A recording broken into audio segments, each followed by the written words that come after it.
motionless for a few moments, then gritted his teeth, closed his eyes, and breathed in the fragrance of the azure blossom.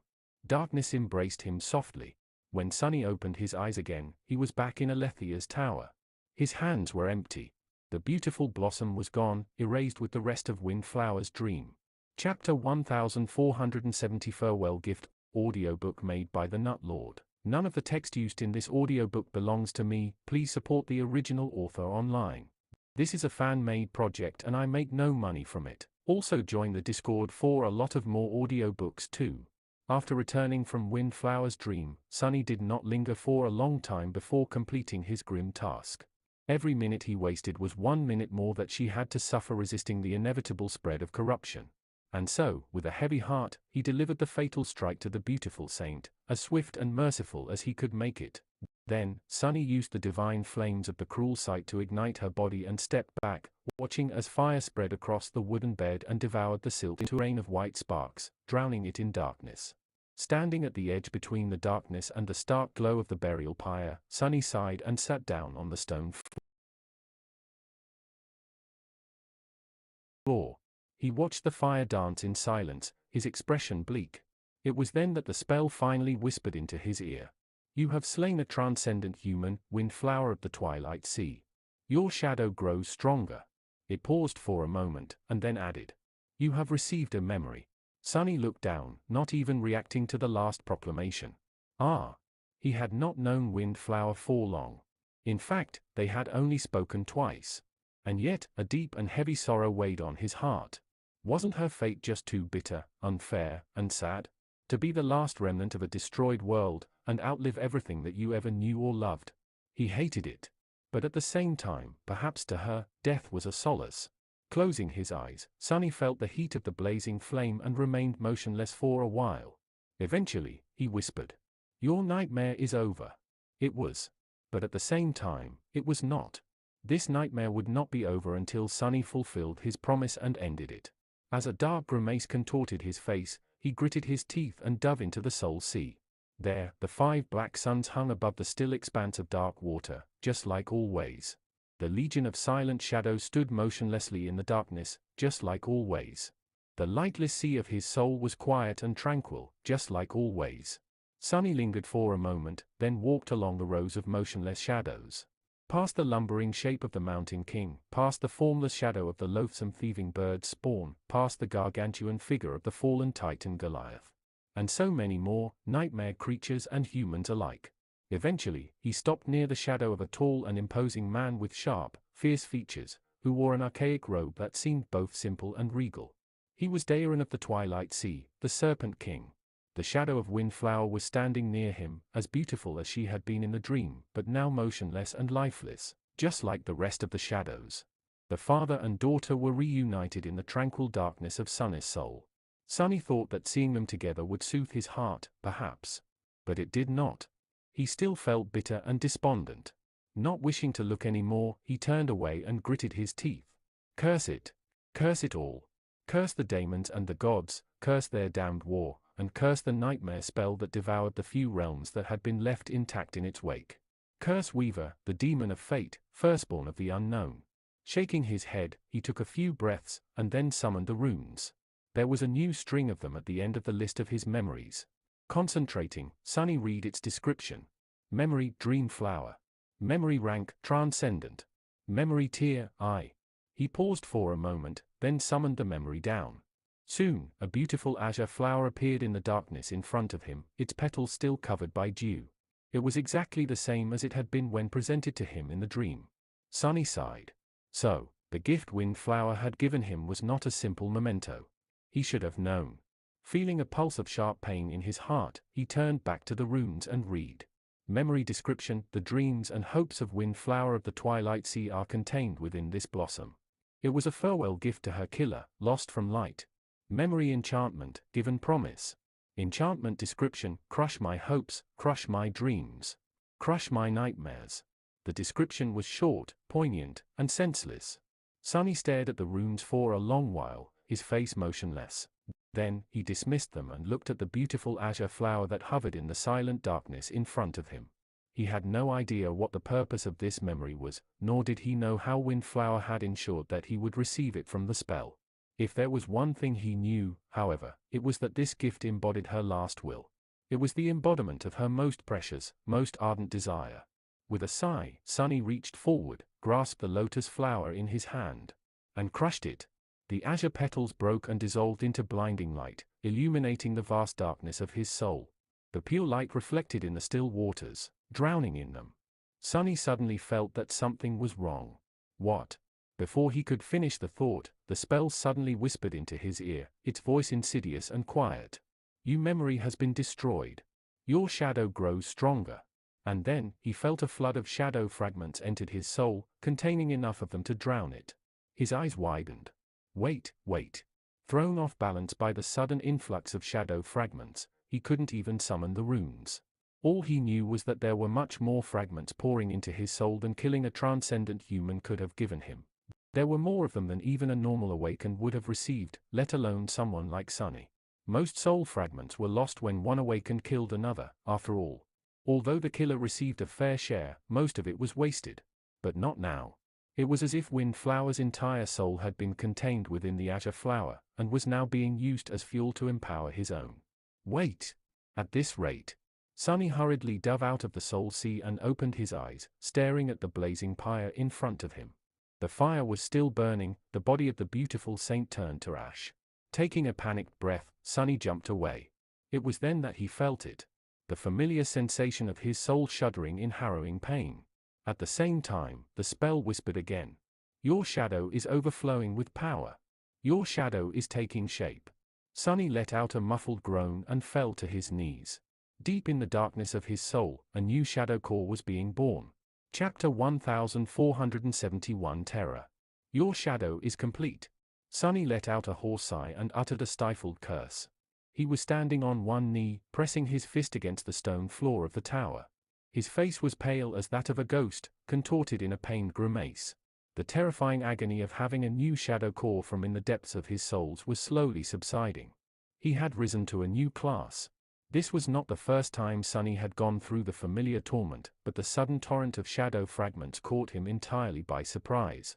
He did not pass out from the pain, or even fell down, but it was far from pleasant.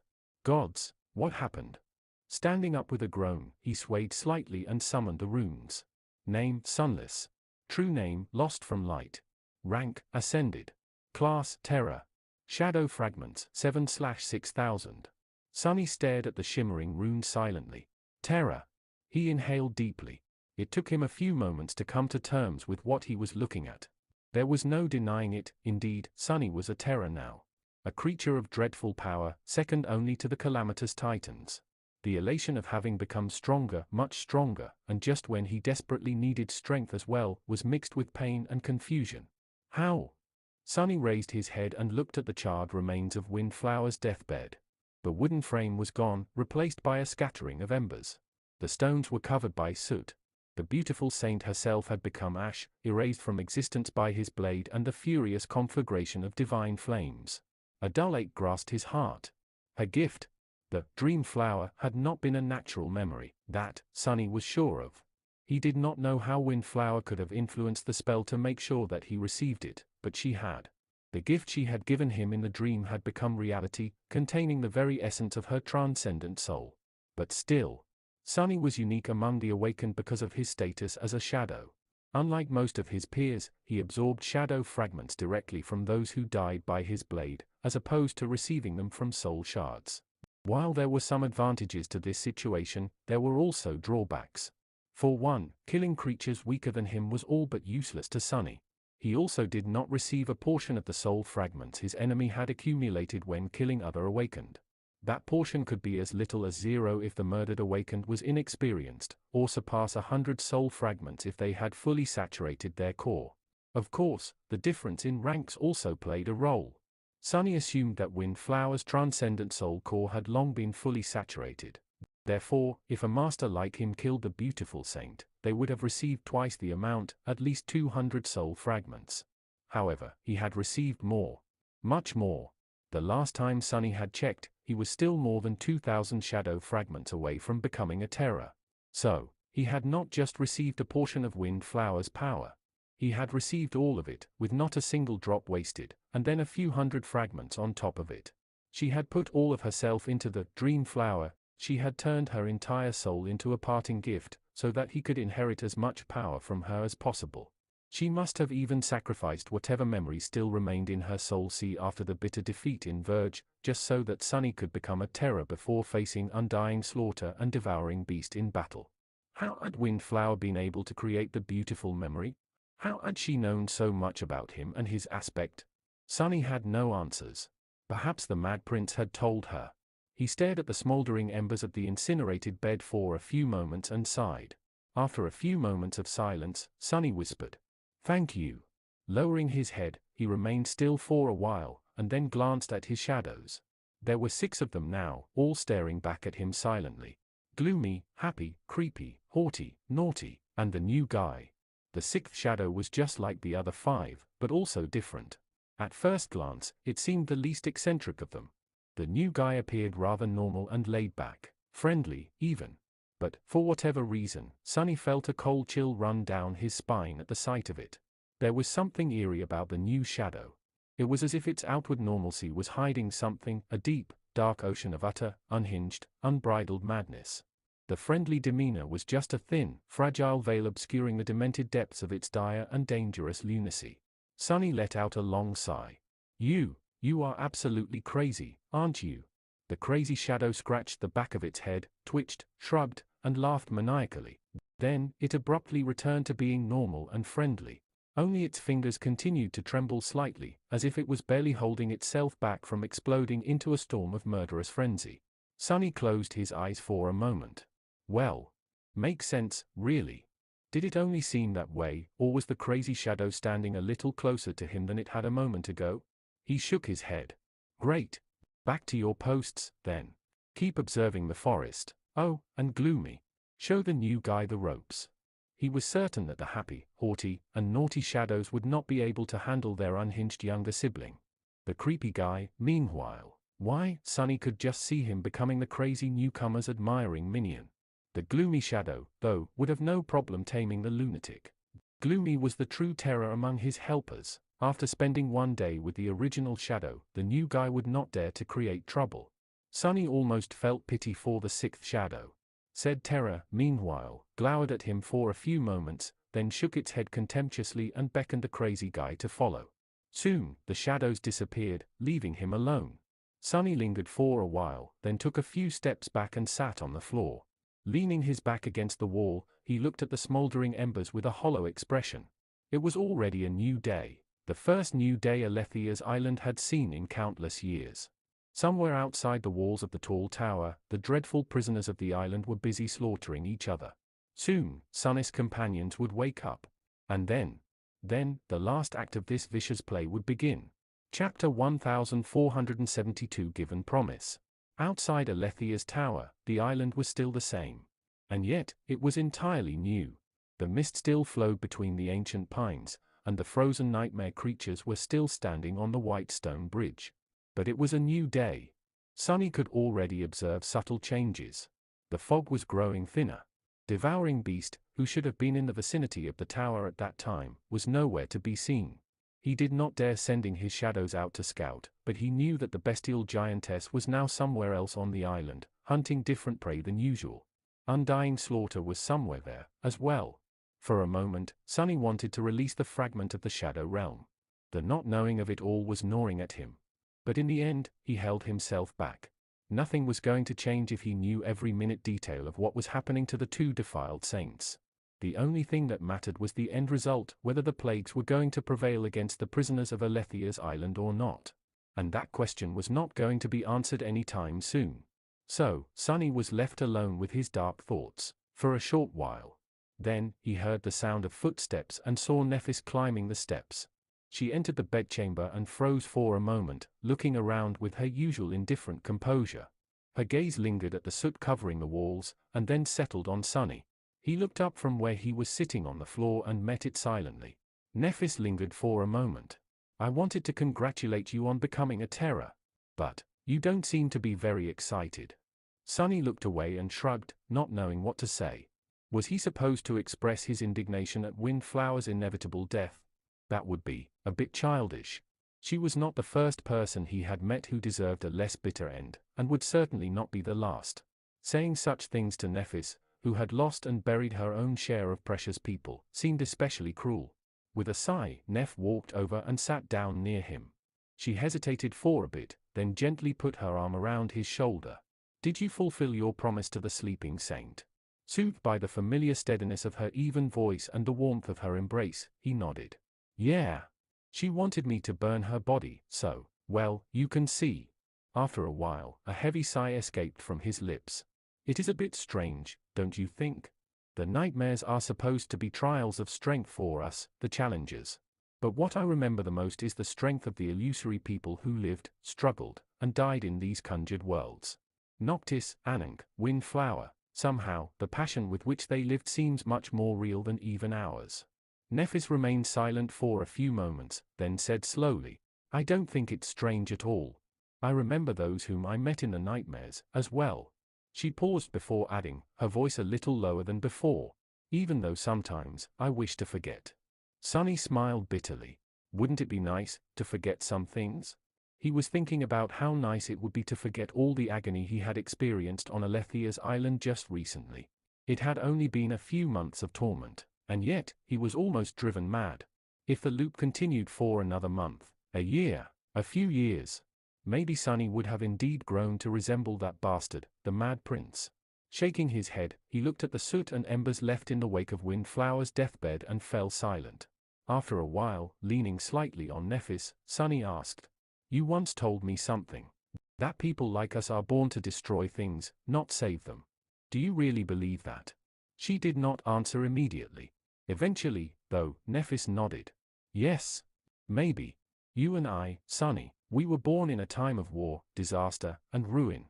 In a world that is being killed by a flood of invaders. Such a world doesn't need saviors and builders. Their time will come after killers and destroyers like us do our part. If we don't, there will be no world to save, and no homes to rebuild." A pale smile appeared on her beautiful face. "So, yes. I believe it. But I also believe that it's not something bad. It's a blessing, in fact." Sunny remained silent. What a dire blessing it was. Well, what else had he expected to hear? She was the star of Ruin, after all. The last daughter of the immortal Flame clan, the inheritor of the fire. He sighed. "I promised Windflower to conquer this nightmare, you know." A dark grin appeared on his face. "That's the second time I promised to conquer it." Nephis stood up and looked at him, then smiled from the corner of her mouth. "Well, then, we'd better really conquer it. You wouldn't want to become a liar, would you?" Sunny chuckled and rose, as well, the memory of her warmth still lingering on his skin. "Of course not. I am the most honest person in the world, after all. 2 worlds, even." With that, they left the scorched bedchamber and descended to the first floor of Alethia's tower, where the rest of the cohort was preparing for the coming day. Cassie had gone to study the runes in the basement, Effie was busy roasting the great tyrant's meat on coals. Jet had dismissed her damaged armor and was sitting on top of the coveter's coffer, lazily mending a piece of leather clothing. Noticing the two of them, she looked up and smiled. "Hey! What's the plan for today?" Sunny tried not to stare where he was not supposed to stare and coughed. "Nothing much. Rest, recuperate. Gather our strength." He paused for a moment and then added, his voice grim. "We are going to need as much strength as we can muster to defeat your evil twins, starved or not." Chapter 1473 Hiding in the Tower. Days passed in a strange mix of idleness and tension. Alethia's island had always been like a misty hell, but now that hell was boiling even secreted away inside the tower, the members of the cohort could feel the echoes of the harrowing clashes between the abominable nightmare creatures. These fiends had been caught by the island across many centuries, but now that the loop was destroyed, they were eradicating each other with terrifying speed. Of course, undying slaughter and devouring beast were at the forefront of the massacre. Sunny caught glimpses of the two from time to time. His shadows were always keeping an eye on the outside world. With the mist growing thinner with each day, the landscape of Alethia's island gradually cleared, so, by now, he could see a good chunk of the ancient forest from the top of the tower. The lumbering shape of the bestial giantess was easily noticed. Undying slaughter was much harder to spot, but he could clearly see the death throes of her victims. For now, nothing seemed to be able to prevail against the two defiled saints. To his disappointment, he would have preferred to see the two plagues killed by the powerful nightmare creatures residing on the island. If they perished, there would be no need for the cohort to stay. Sunny and his companions would be able to return to the chain breaker and slip away into the darkness at the heart of the vortex. But, of course, reality was not that convenient. Speaking of his companions, each of them was recuperating in their own manner. Nephis was replenishing her soul essence with stunning speed, and spent most of her time training. Her singular devotion to her sword seemed almost obsessive, by now. Cassie had disappeared into the spherical chamber of Alethia's tower, where she was supposed to be studying the runes. And she did do that, of course, but, somehow, Sunny felt that the blind girl mostly went there to be alone. That was why she only returned above ground to eat meals prepared by Nephis and sleep. Most of the time, it was easy to forget that she was even with them. Effie and Jet were perhaps the most tired of them all. They had experienced months of battling dangerous nightmare creatures across the Great River, the tragic destruction of their nomadic tribe, the escape from the swarm of the drowned, and the horrors of Alethia's island without ever having a moment to catch their breaths. So, these days of hiding inside the tower were the first real opportunity to rest they had received since entering the nightmare. The two women mostly relaxed and remained idle. Sunny spent some time with Effie, describing his own experiences in the tomb of Ariel and sharing valuable knowledge. Jet also listened, sometimes offering her opinion or asking questions, but mostly, she just looked deeply and comfortably asleep. Sunny was baffled about how someone could sleep so much, but after remembering how overworked Soul Reaper had usually looked since the first day they met, he just figured that she was catching up on nap time after a decade of being worked to the bone by the government. It really told a lot that she could only get enough sleep, inside a nightmare. Jet was consuming the fruits of the sacred tree to replenish her dwindling essence. For now, it looked like there were enough of the succulent golden fruits to last her a long while. She even shared a couple with Effie, partially because the huntress was drooling a lot when Soul Reaper ate, and partially because, according to Jet, it could be good for the baby. Sunny wasn't sure what she meant, but he wasn't going to complain. As for himself, he had tried to stay idle for the first day, but quickly grew bored with doing nothing. Or rather, the memories of his gruesome death were too vivid when Sunny was not doing anything, so he quickly found something to do.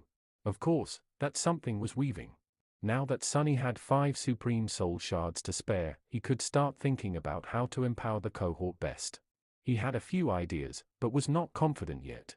He needed some practice first. In order to test his theories, Sunny made a few simple alterations to his weaker memories. For example, he managed to transplant the Blessing of Spirit, the enchantment enhancing recovery from mental fatigue, from the Shroud of Dusk to the Puppeteer's Shroud. He did not even have to add an additional nexus to his first memory armor, because it already possessed 5, but only 2 relatively light enchantments. Additionally, the Blessing of Spirit suited the original Shroud well, considering that its, doubtless, enchantment also had to do with protecting the mind. In the same manner, he transplanted the Blessing of Flesh, the enchantment that enhanced recovery from physical fatigue, to the Eternal Spring. Now, not only could the beautiful glass bottle provide a near-infinite supply of water, but drinking that water was also especially invigorating. Sunny also made another attempt to master the unseen enchantment of the Moonlight Shard. That single enchantment, which allowed the ghostly stiletto to be summoned instantly, could qualitatively change every memory in his arsenal. Sadly, it remained unattainable and elusive. He often felt that he was almost there, but at the last moment, the weave always slipped from his fingers. These were all minor projects, though. His true desire, the white whale Sunny continued to pursue, had little to do with memories. Instead, it had to do with echoes. He had already studied Cass's blade mannequin before, but now, he also asked her to lend him the Quiet Dancer. By comparing the 2 echoes, one created by the enchanters of Clan Vela, the other by the spell, Sunny was able to learn many new things and come to several tentative conclusions. He felt that creating an echo was still far beyond him, or at least too time-consuming to try. However, Sunny came up with a crazy idea. What if, instead of creating an echo, he could convert a memory into one? The Quiet Dancer was already similar to a sentient weapon. Sunny did not know how to weave a semblance of sentience. He did not know how to even approach learning something like that, either. But he also did not need to. Anyone else would, but he already had something to substitute artificial sentience with, the true sentience of the silent shadows dwelling within the darkness of his soul. If he could change the weave of a memory to that of an echo, even if the resulting echo lacked the most important quality, the false spark of life to animate it, his aspect could theoretically allow him to convert the defective echo into a perfectly fine shadow, given that the original memory and the dark spirit shared the same source and were thus compatible. Or at least, that was his theory. Truly, Sonny had no idea what kind of a monster such an experiment would create. Nevertheless, he set his eyes on the covetous coffer, which already possessed a few qualities necessary for an echo, and shared some qualities with the quiet dancer, as well. The shadow of the mordant mimic was there, in Sonny's soul, so he decided to make it his test subject. He was only starting to consider how to go about making the coffer into a partial echo, though, when something unexpected happened. As he was coaxing the temperamental rapier into staying still and letting him study her weave, the entire tower suddenly shook. Chapter 1474 End of Days. What the hell? Instantly tense, Sonny looked away from the quiet dancer and outstretched his hand, ready to summon the Sin of Solace. His first thought was to shadow step into the hidden chamber below the floor of the tower. The tower was shaking, and Cassie was there, at the heart of Alethea's sorcery. Cassie had also been rather mysterious lately, unpredictable. However, a moment later, he shook his head, feeling slightly ashamed. Why was he suspecting the blind girl? It was his first reaction, even. Instead, Sonny concentrated on his shadows and took a closer look outside. What he saw made his expression darken. What is happening? Jet had woken up from her nap and was now looking at him, a deep scowl on her face. Effie had almost lost her balance when the tower shook, and was now holding her belly, alert. Nephis had jumped down from where she had been carving more meat from the corpse of the great tyrant, white sparks igniting in her striking grey eyes. Sonny hesitated for a moment. Outside the tower, the ancient pines were swaying. Which meant that it was not just Alethea's tower that had shaken. It was the entire island. Damnation. Sonny noticed Cassie appearing from the stairs to the hidden chamber and answered. I'm not sure. But I think something happened in the port. Apart from the deadly circle of black obelisks, there was only one place built by Alethea they had never visited on the island, the port, which was enveloped by green vines and turned into a nest by an especially dreadful nightmare creature. The ancient building was not included in the plan Sonny and Cassie had made, because there was nothing they needed there. In truth, the port had nothing to do with the time loop, the protective enchantments of the tower, or their way to freedom. It did serve an important role, though. It was there that the mechanism keeping Alethea's island in the air was located. So, unless Sonny wanted to drop the entire island into the vortex, there was no need to fight the current master of the port and enter there. But he had never thought that the mechanism would be damaged in the extinction war between the prisoners of the island. It had remained intact for countless centuries and was never damaged in any of the revolutions. What kind of terrible might an abomination had to possess to breach the impregnable defenses of the ancient enchantment? One particular horror came to mind. The devouring beast. It had to be her. For a few moments, Sonny was filled with cold terror. However, noticing that the island was not plummeting into the dark abyss, he calmed down a little. I don't think that the damage dealt to the levitation mechanism is serious. It was probably just shaken a little. Just then, the tower trembled again. This time, the tremor was not as powerful, but they still felt it. Nefer's expression grew bleak. Still, it's not good news for us. The island was not falling yet, but who was to say that it would not in the future? Sonny sighed. Yeah. We should probably accelerate our plans. The members of the cohort looked at each other. The meaning of his words was simple. Sonny was telling them that the inevitable battle with the plagues, which they had all been dreading and preparing for during this short period of peace, was now almost upon them. Cassie sighed. I feel like we have at least a couple more days. Staying on the island for longer might be dangerous. Sonny nodded. Then we'll make our move in 2 days. For better or worse. He had already told his companions all he knew about the 2 defiled saints.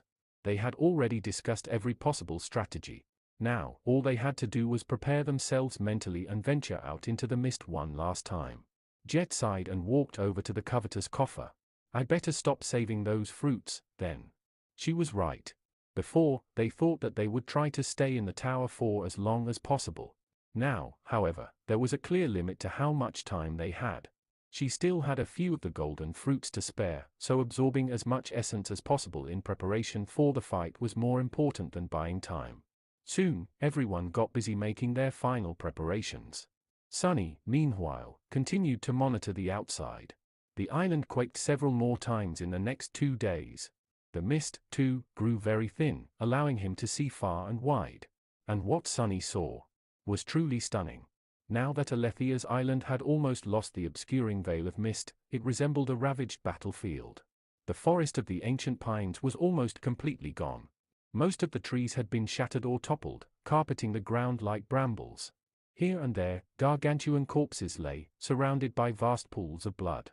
Some of them were terribly torn apart and partially devoured, others were eerily intact. The few landmarks he remembered were either erased or misshapen and recognizable. Not too far away, a single broken wing of the hollow butterfly lay on the ground, but the rest of the great monster was nowhere to be seen. It seemed that he had underestimated the primal fury of the nightmare creatures imprisoned on the island. By now, there were only a handful of them, the most dreadful and powerful, left. Sunny saw several chilling scenes, as well. The most terrible of them happened at the dawn of the second day, when the towering shape of devouring beast appeared from afar. The bestial giantess was moving slowly.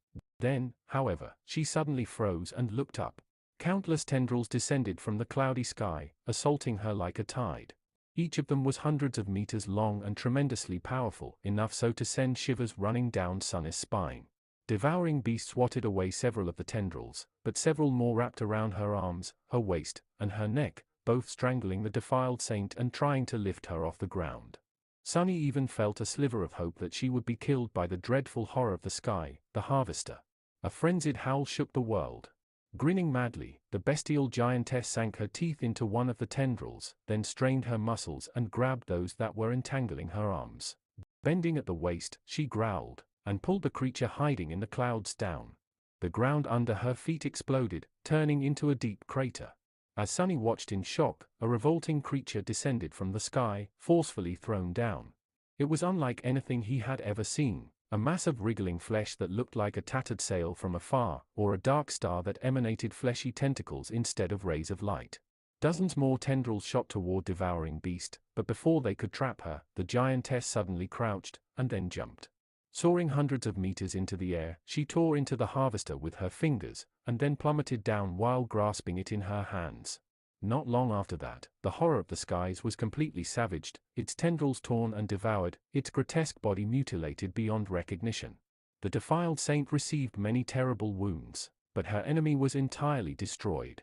Less than a dozen minutes later, the harvester was no more. Hidden inside the tower, Sunny trembled. His heart felt heavy. Letting out a quiet sigh, he closed his eyes and whispered, "That thing does not seem hungry at all." Chapter 1475 Defiled Saints. Audiobook made by the Nut Lord. None of the text used in this audiobook belongs to me. Please support the original author online. This is a fan-made project and I make no money from it. Also join the Discord for a lot of more audiobooks too. By the end of the day, Alethia's island had grown silent. It was still shaking from time to time, the quakes growing stronger each time, which meant that the sorcery keeping the island afloat was slowly coming undone. But its surface had become strangely peaceful. Sunny was pretty sure that, apart from the motionless nightmare creatures on the stone bridge, there were only 2 abominations left on the entire island, devouring beast and undying slaughter. The former was messily consuming the remains of the dreadful fiends in the obliterated forest. Deep wounds were covering her towering body, but the bestial giantess did not seem affected by her flaw, yet.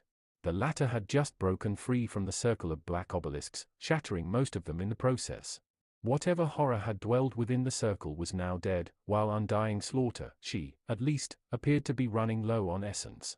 Sunny could not see much from his observation post at the top of the tower, and he did not even dare to look at the defiled saints directly, afraid that they would sense his gaze. But he could tell that battling the being that had been imprisoned by the black obelisks took a lot out of the hateful mist wraith. Undying slaughter had a more cruel flaw than the bestial giantess. Not only was her essence constantly being drained, but she also had to spend it while fighting powerful opponents. As a result, her entire existence was a perilous balancing act. And right now, the mist wraith was out of balance. Sunny watched as she prowled the island, searching for new victims. She even approached the tower and spent some time observing the nightmare creatures on the bridge. In the end, however, Undying Slaughter backed away and disappeared into the mist. She's running out of time. Sonny felt a spark of hope ignite in his heart. Come dawn, the cohort was going to leave the tower and face the defiled saints in battle. The weaker their enemies would become, the better their chances of survival were going to be. Still, he did not feel confident. If anything, Sonny felt that they would be marching to their deaths. Maybe we should rethink our plans and try to escape stealthily, instead. There was still a little bit of time left.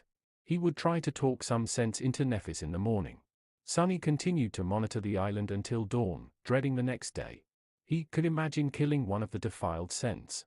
With him and Nephis working together, both being terrors, with Jet's lethal aspect, Cassie and Effie supporting them from the back, Saint and Fiend holding the vanguard positions, and Nightmare affecting the enemy with his insidious powers, there was a chance. Most importantly, he possessed the most precious advantage, detailed knowledge of what the two plagues were capable of and experience fighting them. However, Sonny could not imagine surviving a battle against both abominable fiends at the same time, no matter how drained and heavily wounded they were. At the very brink of dawn, when he was wondering if there was a way to separate them for a sufficiently long period of time, there was suddenly movement in the shattered forest. Sonny was distracted from his heavy thoughts and peered into the distance through one of his shadows. What is she doing? Out there in the mist, Devouring Beast suddenly froze and let go of the horribly mutilated corpse of a nightmare creature she had been chewing. The ghastly carcass fell down, sending a cloud of dust and splinters into the air. With blood streaming down her face, the colossal giantess looked down coldly. It was only then that Sonny noticed another figure standing some distance away from her, this one much smaller. Undying Slaughter was obscured by the mist, but now that it had become much thinner, the wraith was easier to spot. Not that she was hiding. On the contrary, it was as though she wanted to be noticed. Undying Slaughter did not look that well. Her elusive figure seemed even less substantial than usual, as if on the verge of dissipating into a wisp of fog. The two defiled saints stared at each other silently for a while. Sonny did not know if they were capable of communicating with each other, or if they needed to. From what he could tell, there was an unspoken understanding between these harrowing abominations. Eventually, Devouring Beast grinned wickedly, revealing her blooded teeth. They are going to. His eyes widened slightly. At the same time, a ghostly blade appeared in Undying Slaughter's hand, and she moved forward. It seemed there was no loyalty among the defiled. The battle against the prisoners of Alethia's island should have been like a feast for Undying Slaughter, but those harrowing abominations had not been weak. In fact, most of them had been superior to the Mist Wraith both in terms of class and rank. So, she had ended up burning through more essence that she received by killing them. Which was why she needed to absorb more. And the only creature she could kill, by now, was the other defiled saint. Devouring Beast. The two plagues were going to clash with each other, and, as if answering their fury, the whole island shuddered. This time, the tremor was violent enough to throw Sonny down to the stone floor. This is our chance.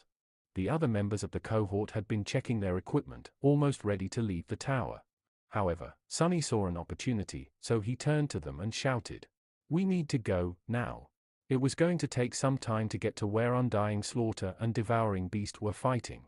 By then, one of the plagues would already be dead, and there was not going to be a better moment to attack the remaining one than immediately after the battle was over. Not unless they wanted to risk staying on the island until it collapsed into the vortex, at least. The members of the cohort looked at Sonny, then exploded with motion. A few moments later, they were already passing through the gateway of Alethia's tower. Out there in the distance, the defiled saints collided. Devouring Beast's towering figure shimmered, and then suddenly disappeared.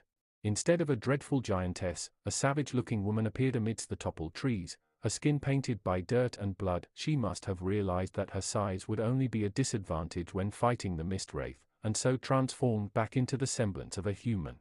Her human form, however, possessed astonishing strength, explosive speed, and ferocious might. Even Undying Slaughter seemed to tremble in front of Devouring Beast's primal fury. However, Effie's evil twin did not possess means of attacking intangible beings.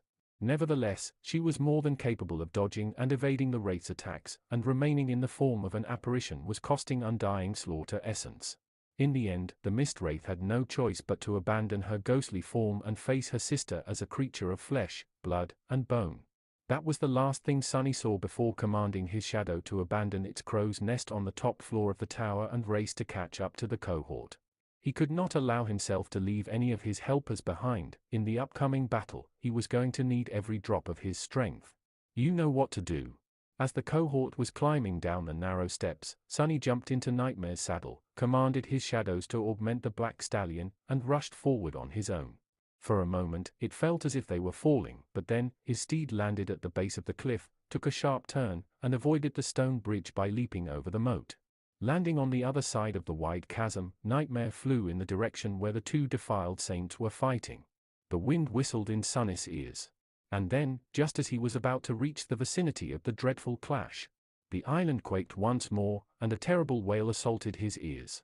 Diving out of the mist, Sunny ordered Nightmare to stop and looked forward with wide eyes, his face turning white as a sheet of paper. Out there in front of him, surrounded by signs of terrible destruction, a tall, bestial woman was laying on the ground, her face covered by blood. Her whole body was trembling. Sunny thought that Devouring Beast was afraid, but then, he heard a strange, chilling sound. She was laughing. A ghastly, mad laughter escaped from between her blooded teeth, full of wicked glee.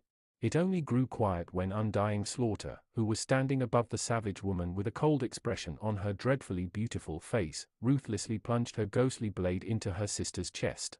Devouring Beast, Heralds of the Estuary, one of the 6 defiled champions of Verge, died just like that, slain to satiate another plague's hunger. They are the 5 plagues now, I guess. For a moment, Sunny was frozen in place, struggling to believe his luck. Then, Undying Slaughter retracted her blade, turned slightly, and looked directly at him. There was doom and inevitability in her emotionless, inhuman, piercing blue eyes. He was suddenly very, very cold. The memory of that first harrowing death on Alethia's island resurfaced in his mind, making Sunny shudder violently. Not this time, wretch.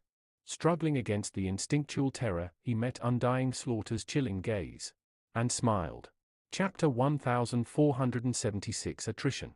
Sunny felt that they had gotten incredibly lucky. There was always a chance that Undying Slaughter and Devouring Beast would turn on each other, but he had not dared to rely on that possibility. But now, one of the plagues was dead. That said, the situation was not ideal. Sunny would have preferred if it was Undying Slaughter that had perished. The best possible outcome, however, would have been if he had arrived just before their battle ended and stole the kill from the Mist Wraith. Then, not only would one of the defiled saints have died, but the other would have also been deprived of absorbing her essence. Killing Undying Slaughter then would have been much easier. But although their luck was good, it was not that good. As things stood now, Undying Slaughter had just replenished her dwindling essence. Sunny did not know how much of it she had gotten, exactly, but it had to be a substantial amount. Devouring Beast had been a mighty abomination. After all, her corrupted soul had to have been extremely potent. So, while the Mist Wraith was not in her peak state, she was also more than powerful enough to eliminate the cohort now. That's all right. They had planned for such an eventuality, as well. Sunny had fought with Undying Slaughter many times. He had done so alone, supported by his shadows, and even with the help of the other members of the cohort, he had died in agony each time. For that reason, their goal today was not to be to overpower and slay the dreadful Wraith. She was too powerful for them to prevail against her in a battle, which did not mean that they could not win. Instead of trying to defeat Undying Slaughter, what they needed to do was tie her down in a prolonged confrontation. It was just how Sunny had imagined killing someone like Jet. The key to doing so was to force her to exhaust her essence while not giving her a chance to replenish it. Which was why this battle of theirs was going to be a battle of attrition. Still smiling, Sunny mockingly saluted Undying Slaughter with the sin of solace, and then gave Nightmare a mental command to flee. The Dark Destroyer turned and shot back the way they had come, splinters and bits of soil flying from under his adamantine hooves. Of course, the Mist Wraith was not going to let a source of essence escape that easily. Almost at the same moment, she lunged forward in pursuit. Nightmare was incredibly fast. In fact, Sunny doubted that there were many creatures of the same rank faster than his tenebrous steed. However, to his horror, Undying Slaughter was not much slower. Even though the Dark Destroyer was augmented by the shadows, the distance between him and the Mist Wraith was remaining the same. It was even dwindling slowly. Just what kind of monster is she? Sunny was not too disheartened, though. After all, he did not really want to escape from Undying Slaughter. Instead, he wanted to lure her into the trap that the cohort had prepared. Soon, he was almost back to the tower.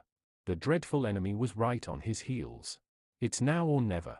Before Undying Slaughter could attack, Sunny dismissed Nightmare and fell to the ground. Instead of hitting it, however, he simply dissolved into the shadows and stepped out of them on the other side of the moat, rolling down the stone steps for a moment until Nephis caught him. The cohort was currently in front of the entrance to the stone bridge. Or rather, Nephis, Jet, Saint, and Fiend were there with Sunny. Cassie and Effie were much higher up the cliff, standing on the stone steps far above them. Effie's spear was already flying down.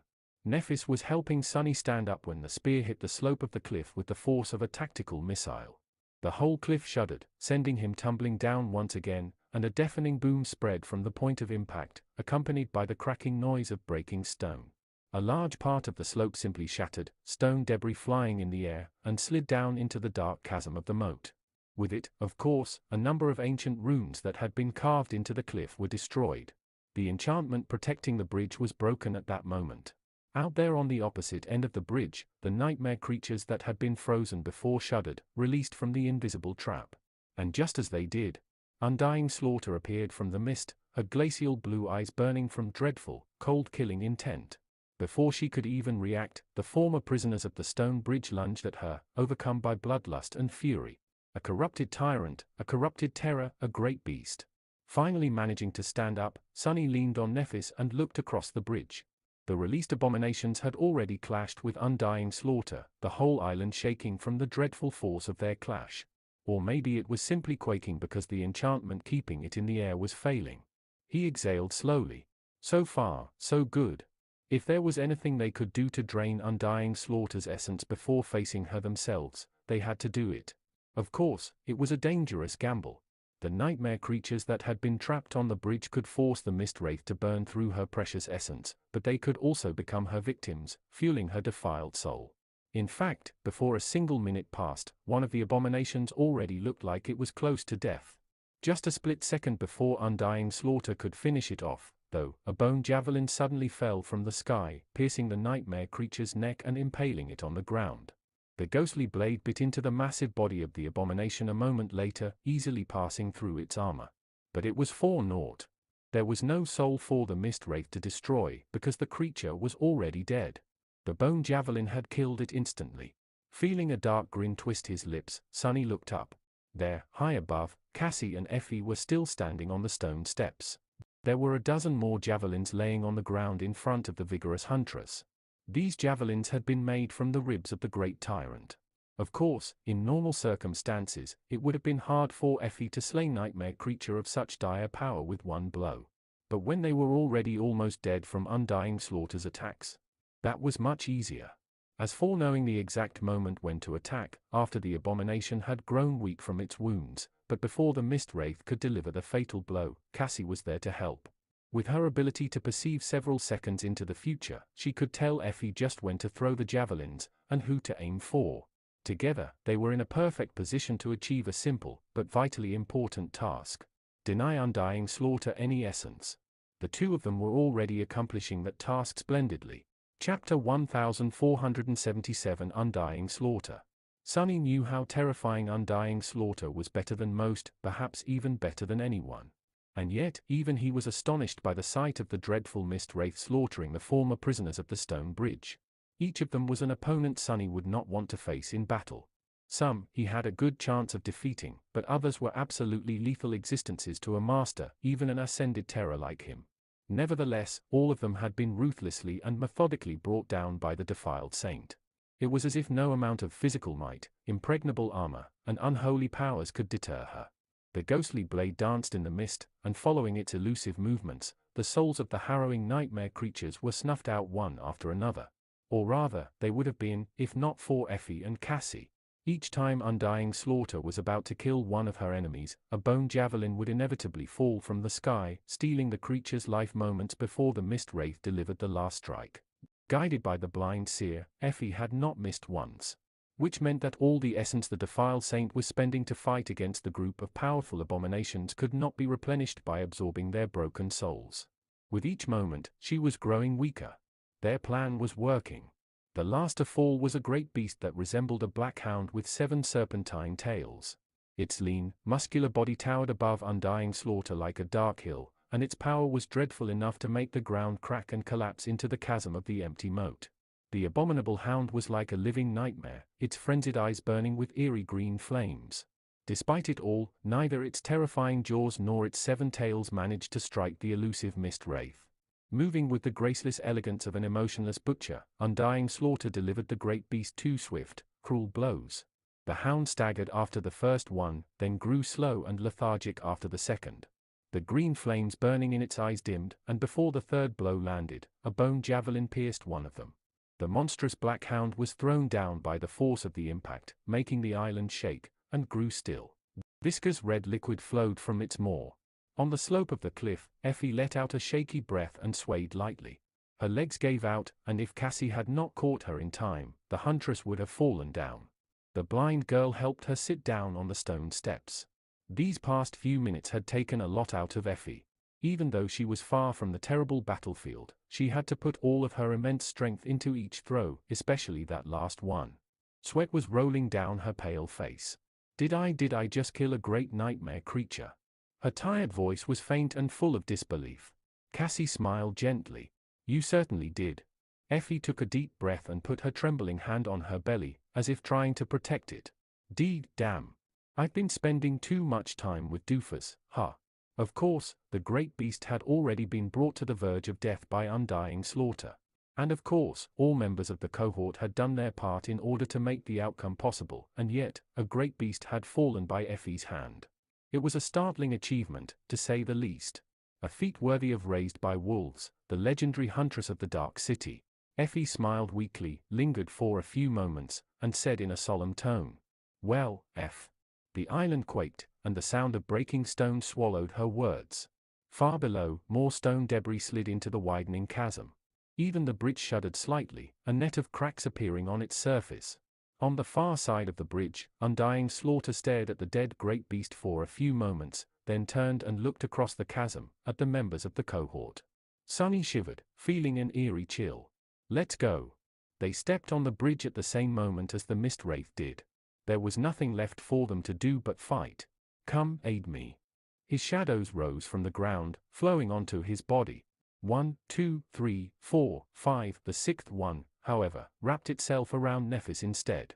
At the same time, a generous measure of her pure flame filled him with radiant warmth. The sum of their powers was greater than the parts. Sunny felt as strong as a titan. He dashed forward, followed by Nephis and Saint. The 3 of them were going to confront the mist wraith first, and hopefully force her to assume a less ghostly form. Jet, Fiend, and Nightmare would attack second. Remember, our weapon is time. The blade of the cruel sight ignited with divine flame. They clashed with the dreadful wraith in the middle of the cracking bridge. Undying Slaughter was still stronger, faster, and far more malevolent than Nephis and Sunny. However, with Saint fighting by their side, the 2 of them were able to keep up. Far more important was the fact that both Sunny and Nephis were combat prodigies.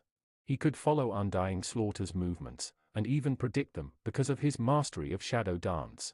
She was capable of doing the same because controlling the flow of combat and manipulating the actions of her enemies had always been the basis of her skill. Now that Neph's combat mastery entered a period of rapid growth, that ability of hers had become even more frightening. Therefore, both of them could counterbalance Undying Slaughter's undeniable superiority to a degree. Still, Sunny felt stifled in this battle. That was because he was not just fighting against the terrifying mist wraith. He was also fighting against the memories of dying terribly by her hand. The pain of having his soul shattered, the dread of seeing his shadow killed, the sorrow of being helpless to save his companions, all those scars were like chains that weighed his limbs down. If Sunny wanted to have a chance of surviving this fight, he had to break these chains. I'm alive, am I not? He received the ghostly blade on the shaft of the cruel sight and was thrown back, his hands growing numb.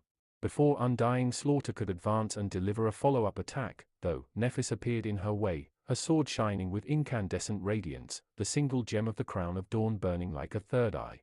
Sunny regained his balance and threw himself back into the fight. I survived. Neph staggered back, but Saint took her place. The graceful knight was wielding her dark sword in both hands, facing the mist wraith with cold indifference. They clashed fiercely, and the stone bridge shuddered. He was already lunging forward to share the pressure with his shadow. And now, it's time to deliver some payback. After all, Sunny was nothing if not vindictive. He had destroyed the Black Knight of the ruined cathedral for gutting him. He killed the immortal Transcendent, Solvan, for throwing him into the Red Colosseum. He had shattered the fallen Titan Goliath for bringing him to the very doorstep of death. Now what was he going to do to Undying Slaughter for killing him multiple times? Chapter 1478 Soul Reaper Jet. Weighed down by an instinctual fear, Sunny used an old ally to overcome it, spite. With its help, some of the invisible chains that were holding him back snapped. But not all of them. Working together with Nephis and Saint, Sunny managed to stall Undying Slaughter. The three of them surrounded her, but they were in no position to attack. Instead, they were barely managing to stay alive while protecting each other and concentrating on defense. The Mist Wraith was slowly pushing them back. Sunny's spiteful nature was enough to help him overcome the memory of agony and death, but it was not powerful enough to dispel a deeper, far more painful fear. The fear of watching those he cared about die. The memory of that helplessness, that sorrow, that guilt was incomparably more dreadful than the memory of having his own life snuffed out. Death was merciful, after all. The dead felt no pain. So, to struggle free of the remaining chains, Sunny needed to find a more resilient source of strength within his heart. He could not rid himself of the lingering scars delivered to him by Alethia's island with just spite. As he searched for that source, Undying Slaughter moved like mist, suddenly appearing behind Nephis. Her ghostly blade lashed out silently, almost piercing Nephis' chest. If the young woman had not dodged at the last moment, one of her soul cores would have been destroyed. Cores would have been destroyed. Sunny froze for a moment. And then exploded with ferocious might. Ah! I think I found it. Finally, the fear that had been holding him back was vanquished. Sunny had found the strength he needed to free himself of it, and it was an obvious one, at that. His desire to protect those he cherished was much more powerful than his vindictive desire to avenge himself. It made sense, really, since the fear of losing his companions was stronger than the fear of losing his own life. The resolve that had to do with others would naturally be larger than the resolve that only had to do with himself. Payback was fine, but protecting the people he loved was a much more powerful source of motivation. Incomparably so, really. Feeling as if a great weight had been removed from his heart, Sunny shook off the lingering trauma of having endured the loop, and threw himself into the battle with boundless determination. His killing intent soared, not at all inferior to the murderous will of the dreadful Wraith. And yet, Sunny did not allow that intent to rule him. Coldly and callously, he reminded himself of what their goal was. It was not to defeat Undying Slaughter in battle, it was to prolong the battle to the point where her flaw would destroy her without their help, or at least weaken her enough to doom her. Now that Sunny's mental state was cleansed, he entered the familiar state of combat clarity. His movements turned sharper and more precise. His wildly beating heart calmed down. We can do it. Killing the Mist Wraith was, perhaps, out of their reach. But resisting her for a while? That, Sunny and his companions could accomplish. As Alethia's island shuddered and quaked, they continued to fight Undying Slaughter on a crumbling bridge. Sunny, Nephis, and Saint held out for as long as they could. Eventually, though, even their inexhaustible bodies had grown heavy with fatigue. This was one of the most intense fights Sunny had ever participated in. The perilous battle with Dire Fang seemed mild in comparison to this harrowing clash. Of course, they couldn't keep up with this level of intensity for a long time. They had done their part, though. The essence that Undying Slaughter had absorbed by killing Devouring Beast was already somewhat exhausted in her battle against the nightmare creatures. The three of them had forced the Mist Wraith to waste even more, draining her reserves. She had already abandoned her ghostly form, facing them as a creature of flesh and bone. Still, if things continued in that manner, the defiled Saint would inevitably kill them. However, Undying Slaughter possessed one fatal weakness. She was alone. And no one survived in the dream realm alone. Just as Sunny was feeling that they were about to die, he shouted hoarsely and withdrew. Nephis and Saint dashed away at the same time. Jet and Fiend took their place, followed by Nightmare, who rose from the shadows. The retreat and advance were performed seamlessly, not giving the Wraith a chance to give chase. A moment later, Jet's frosty glaive collided with Undying Slaughter's ghostly blade. Soul Reaper grinned. My back is still itching from the last time we met. Prepare to die again, you filth. Sunny staggered back and leaned on the cruel sight, breathing heavily. He did not know how long this respite would last, or even if the island itself would last much longer. All he knew was that he had to be able to rejoin the battle as soon as possible. By his side, Nephis sheathed her sword, looking at the battle happening in front of them with somber intensity. White flames were dancing in her eyes. Jet, Fiend, and Nightmare were holding their own against Undying Slaughter, mostly because she was already running extremely low on essence and did not summon her unholy powers much. Her speed and strength also decreased. But not by a lot. Sunny gritted his teeth when Fiend was sent flying back by a devastating blow from the ghostly blade. His impenetrable steel carapace held, this time, but the infernal ogre looked rattled and pained by the defiled saint's strike. Nightmare was the most vulnerable of the three, but he was by no means weak. His furious attacks gave Jet the opportunity to advance. Soul Reaper was the tip of their attack formation. Jet fought with cold fury, her glaive leaving afterimages in its wake. She met Undying Slaughter blow for blow, refusing to be pushed back. It was as if she had forgotten what hesitation was. In fact, she seemed to be enjoying herself. Her lips were twisted into a dark, murderous grin. Her icy blue eyes were like two lakes of frozen wrath. The two of them were so alike that, sometimes, it was hard to tell which one was the valiant master, and which one was the defiled wraith. "Wretch, you are such a disappointment." Jet growled those words, and then staggered back. At the same time, Saint struck her sword against her breastplate twice and lunged forward. Sunny followed. Go. They had replaced Jet, Fiend, and Nightmare again. This time, there was a slight delay before the tired fighters retreated and the relatively rested, fighters advanced. However, a bone javelin fell from the sky, forcing the defiled saint to slow down for a moment. Alethia's island was convulsing all around them. Large chunks of stone fell from the bottom of the bridge and plummeted into the chasm of the empty moat. Die. Sunny crossed blades with Undying Slaughter once again.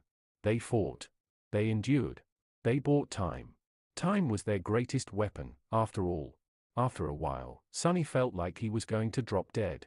They had already advanced and retreated 3 times, but the Mist Wraith was still as overbearing and deadly as ever. Or maybe not quite. Her strength was decreasing, too. Her essence had to be running dry. Undying Slaughter still maintained an emotionless expression, her chilling blue eyes filling him with a sense of dread, but her behavior had subtly changed. It was almost as if she was feeling, if not desperate, then at least pressed. We just need to last a little longer. At that moment, the surface of the stone bridge under his feet rippled and tilted. Startled, Sunny lost his balance, only for a split second, but it was enough. The ghostly blade was already flying at him, inevitable as death itself. Before it could ravage his soul, however, an incandescent sword appeared in its path. Nephis had struck from an awkward angle and groaned when her sword clashed with Undying Slaughter's blade. It was violently thrown aside and slipped from her hands, disappearing into the darkness below the bridge. She was pushed back, as well, and fell down. Saint was a step or two too far to help. Sunny's eyes widened. But, strangely enough, the Mist Wraith did not finish either him or Nephis off. In fact, she seemed to have staggered, as well. This was the first time Undying Slaughter had shown a sign of weakness. It was also the last. Before the Mist Wraith could regain her balance, a swift figure flew between Nephis and Sunny. He felt a cool wind throw his hair into disarray.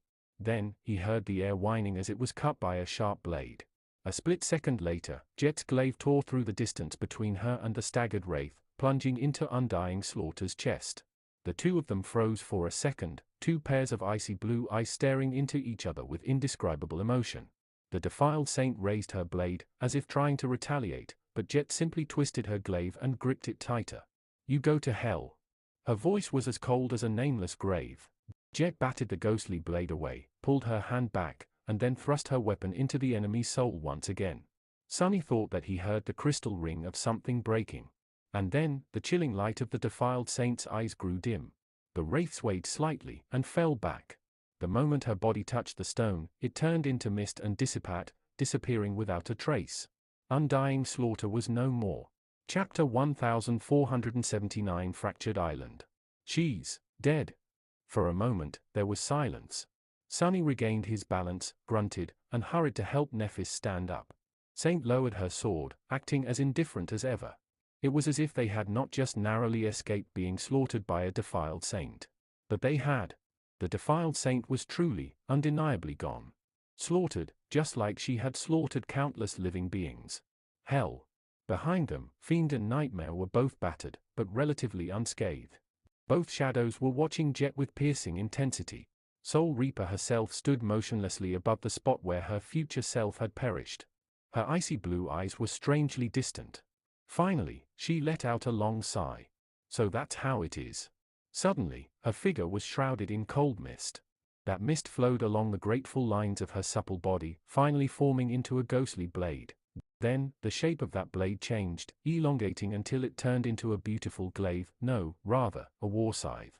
Its dark steel possessed a dreadful sheen to it, with frost patterns decorating the sinister curved blade. The ghostly scythe seemed to absorb all warmth from the world, emanating a frigid sense of lethal cold. An amused smile appeared on Jet's face. Raising an eyebrow, she turned to Sunny and said, "You won't believe what the spell just said. I guess all I had to do was kill myself, to receive my aspect legacy." An aspect legacy? Sunny was momentarily stunned. Jet was a strange existence, a person who was not quite alive, but also not quite dead. So, there was a strange and darkly poetic logic to her aspect legacy being locked behind the act of attaining the purest expression of one of these states, namely, dying once again. However, how had killing undying slaughter substituted true death? And what kind of an insane requisite it was, to literally die? All aspect legacies had unique conditions of being unlocked, but still, wasn't the spell going too far with this one? Sunny opened his mouth to say something, but he never got the chance. Just at that moment, the island shuddered once again, and the damaged bridge they were standing on finally collapsed. Surrounded by stone debris, the members of the cohort plummeted into the dark chasm. Crap! The fall from such height was not going to kill an ascended, but hitting the ground would not be pleasant, either, especially if a few pieces of the bridge decided to fall on their heads immediately after. He dismissed Saint, Fiend, and Nightmare before calling upon the shadows and manifesting them into resilient chains. Grabbing onto them, the three masters managed to control their fall and land at the bottom of the empty moat safely. There, everything was a mess. Effie had shattered a large portion of the cliff slope earlier, causing countless tons of black rock to slide into the moat. The great beast she killed later had also caused a collapse, sending an avalanche of stones and soil into the chasm. Nefer's incandescent sword was laying on the ground just a few meters away from them, its radiance illuminating the chaotic scene. She walked over and picked it up, then looked around somberly. "Is everyone all right?" Jet was the first one to answer. Dismissing the ghostly scythe, she seemed to absorb the torrent of frosty mist it had turned into and nodded. "I'm fine." Sunny answered a few moments later. "Yes, no." The first word was said in a relaxed tone, while the second was a bit shaky. Standing at the bottom of the moat, he had glanced down and noticed a wide crack running through the rock surface beneath him. His right foot was on one side of the crack, while his left was on the other. The fracture seemed to be rather deep, extremely deep. Staring into the darkness, Sunny realized that the fracture was not just deep. It was, in fact, bottomless. That was because it was not just the bottom of the moat that had cracked, but the bottom of the island, as well. So, what he was looking at was actually the unfathomable darkness at the heart of the colossal vortex. The fracture pierced Alethia's island straight through, leading to the abyss beneath it. Raising his head, Sunny stared at Nephis and Jet for a moment, then said in a bleak tone, I think that this whole island is about to fall apart." He carefully moved his right leg over the crack and let out a small sigh of relief when it safely landed near his left one. "So, how about we get the hell off before it does?" He didn't have to ask twice. However, climbing out of the moat had turned out harder than they anticipated. Just as they approached the wall of the chasm, Alethia's island quaked once again, the deafening sound of cracking stone echoing in the empty moat. The fracture Sunny had noticed grew wider, chunks of black rock falling into the darkness below. At the same time, a rain of stones fell on them from above. Nephis frowned, obliterating an especially heavy boulder with one strike of her incandescent sword. Jet nimbly evaded a few more. Curse it! The shadow chain shot forward, protecting Sunny and his companions. Looking back, he saw the familiar golden rope appearing in Nefer's hands. She threw it to him without having to say anything. Sunny caught the rope and immediately dove into the shadows, stepping out of them on the crumbled remains of the bridge. By the time he pulled Nephis and Jet up, Cassie and Effie had already descended from the stone steps. The island was shaking and convulsing around them, with almost no pause between the tremors anymore. Sunny's expression was dim. "Let's go." It's time we escape this damn place. They crossed the moat and entered the former killing field around Tower. Now, it was simply the death field. Carcasses of dreadful nightmare creatures littered the ground, which was soaked with their blood. The long-bone javelins Sunny had crafted and Effie had thrown protruded from their flesh, each one as heavy as a bolt meant for an impossible siege engine. Sunny would have loved to collect the soul shards from the dead abominations, but there was no time. Passing between the corpses, the cohort entered the shattered remains of the ancient pine forest. All around them, Alethia's island was coming undone. Chapter 1480 in a day's work. Audiobook made by the Nut Lord. None of the text used in this audiobook belongs to me. Please support the original author online.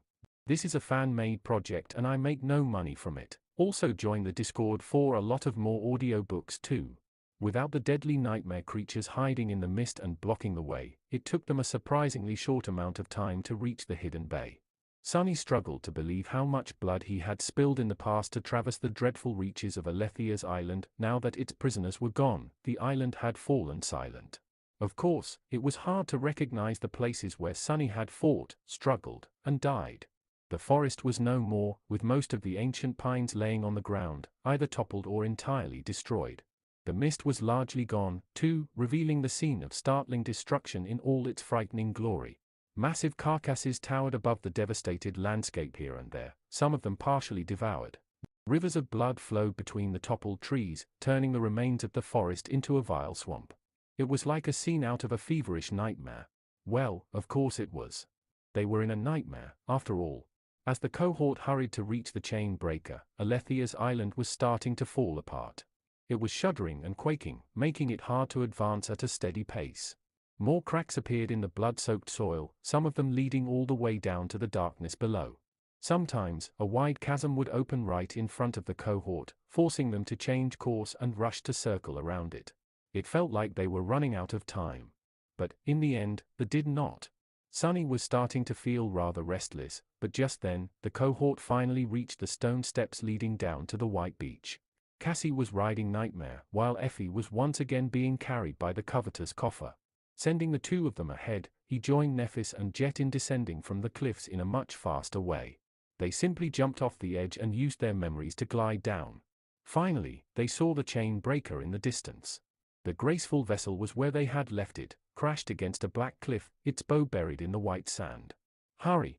As they raced across the white beach, the whole island seemed to have tilted. A thunderous sound of something impossibly large breaking rolled from behind them, and Sunny felt his heart skipping a beat. They reached the chain breaker and wasted no time climbing aboard. The dawn had come and gone before the battle with undying slaughter, and dusk was still too far away. The timing of their escape was not at all optimal, but they had little choice but to make do. The task of raising the ship into the air once again fell to Nephis. While Effie and Jet were looking around with stunned expressions, neither of them had seen the chain breaker during the last cycle of the time loop. After all, Nephis dashed to the enchantment circle at the stern of the ship. Cassie had disappeared to somewhere under the deck, while Sunny simply stood where he was, looking back at Alethia's island. That cursed place. The fact that he was finally going to escape this harrowing hell did not feel real. After all the pain, all the suffering, all the deaths, with how elusive time had been inside the loop, the months Sunny spent repeating the same desperate actions over and over again felt like an eternity. Who says you can escape? The Sin of Solace had appeared from somewhere, unnoticed, and was now standing behind him. Who says that your suffering is over? That your pain is over? Fool, you don't even know how pitiful you are. Sunny smiled darkly. Be quiet. At least I'm not as pitiful as you. Just at the moment, the island quaked once again. In the distance, the black cliffs rising above the beach crumbed and collapsed, falling down like a black avalanche. A giant crack appeared on the ground, the sand spilling into it like water, and crawled in the direction of the chain breaker. Then, the flying ship moved, as well. Slowly at first, then faster and faster, it rose above the ground and soared into the sky. Nephis was guiding it away from the disintegrating beach. Sunny watched Alethia's island break apart in silence. He had lost so much here. But he had gained so much, as well. Jet and Effie were now safely back with the cohort. That had been the reason why Sunny, Nephis, and Cassie had come to the mysterious place known as Windflower. In the first place, they had achieved their goal. Unexpectedly, what they had gained, the forces of the defilement had lost. 2 members had rejoined the cohort, while 2 of the 6 plagues had perished. That was a truly surprising, but indescribably beneficial outcome. Sunny could hardly believe their luck. Of course, it wasn't just luck. It was a combination of good fortune, their unrelenting efforts, and, to a large extent, of the nefarious schemes of the Mad Prince. That was another thing Sunny had gained, knowledge. Knowledge about the Mad Prince, yes, but also about so many other things.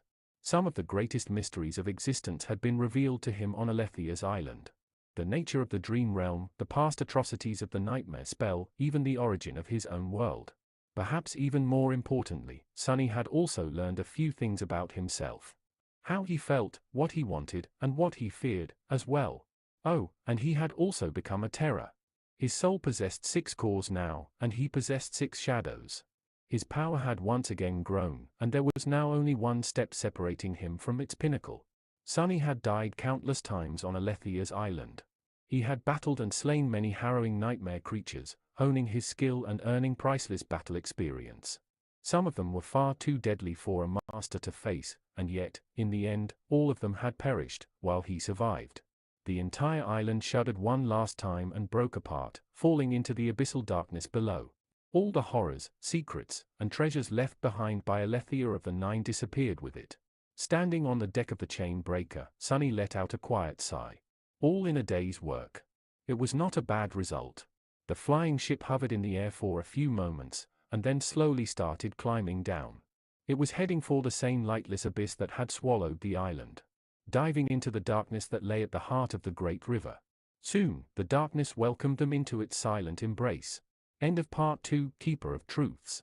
Chapter 1481 Emergency Repairs. The chain breaker was assaulted by hurricane winds as it plummeted into the heart of the colossal whirlpool. Nephis had yet to run out of essence, so their fall was controlled, for now. However, that would change soon. Sunny was still overwhelmed by the destruction of Alethea's island. Shaking off his reverie, he took a deep breath and forced himself to move. All across the flying vessel, deep shadows stirred and surged forward, turning into inky black hands. The manifested shadows pulled on the ropes, unfurling the horizontal sails. Those sails extended from both sides of the ship and were meant to help it glide on the winds. At the same time, he nervously looked down. All Sunny could see was darkness. It was not the true darkness that his sight had never been able to penetrate. Instead, the abyssal chasm was simply so deep for him to see anything. Great! By now, the slopes of the vortex had almost turned vertical. It was as if the chain breaker was surrounded by a vast wall of dark water, its current so fast that its surface was like a blur. At first, the dreadful maw of the whirlpool was dozens of kilometers wide, but the further they descended, the narrower it became. Eventually, it was as if the chain breaker had entered a twisting vertical tunnel that was just a few kilometers in diameter. They were surrounded by absolute darkness, with only a scattering of lanterns illuminating the deck. It was like a small island of light in an ocean of nothingness. No one except for Sunny could see the spinning walls of the tunnel, which was, perhaps, for the best. He knew that if the ship touched the water, it would be torn apart by the tremendous pressure of the current. What the hell am I thinking? It's not for the best. Not at all. The chain breaker was falling vertically, for now, but it was only possible because Neph was still empowering its enchantments with her essence. Once her essence ran dry, they would have to move in a wide spiral along the watery walls of the tunnel to keep the ship balanced. Otherwise, it would be too easy for it to roll and overturn. By then, not seeing where the darkness ended, and the furious current began, would be lethal. Even worse, the tunnel was not strictly vertical. Looking down, Sunny could see it twisting and turning, like a descending tornado. He gritted his teeth. Damnation!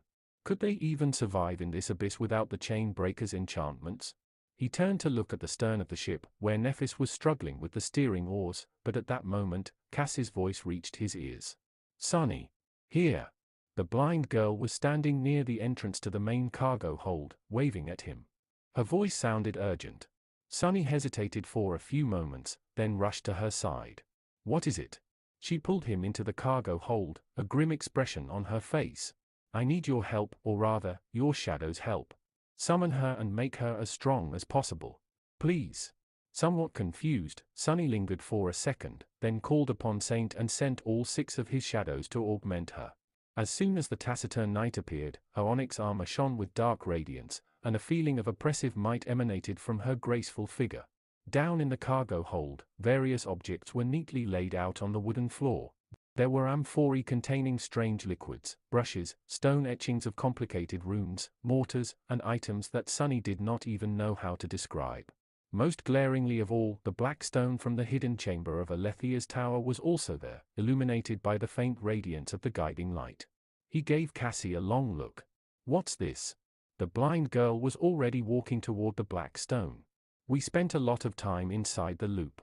Most of it was occupied by trying to escape, but I had plenty of time to think, as well, about how to repair the enchantment circuit of the chain breaker, in particular." She stopped and pointed at the chunk of black rock. "I need you to help me shatter it. I tried to do it myself, but I'm not strong enough."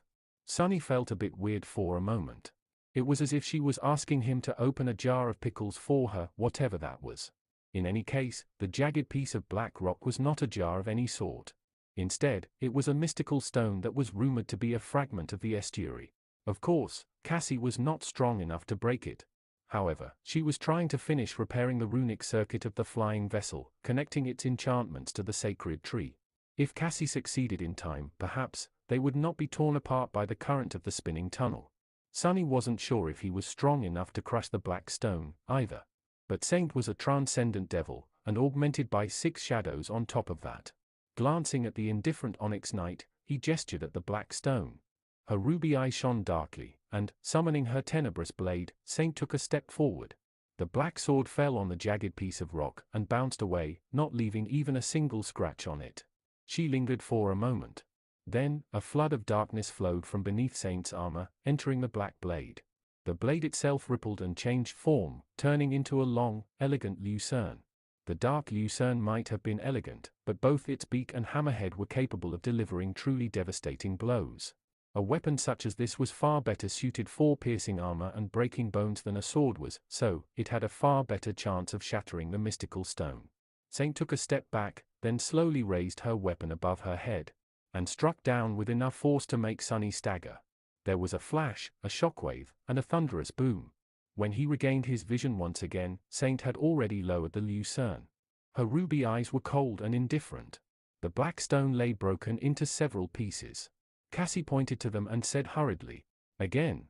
Soon, the large pieces had turned into smaller ones, and then were finally ground into fine dust inside one of the mortars.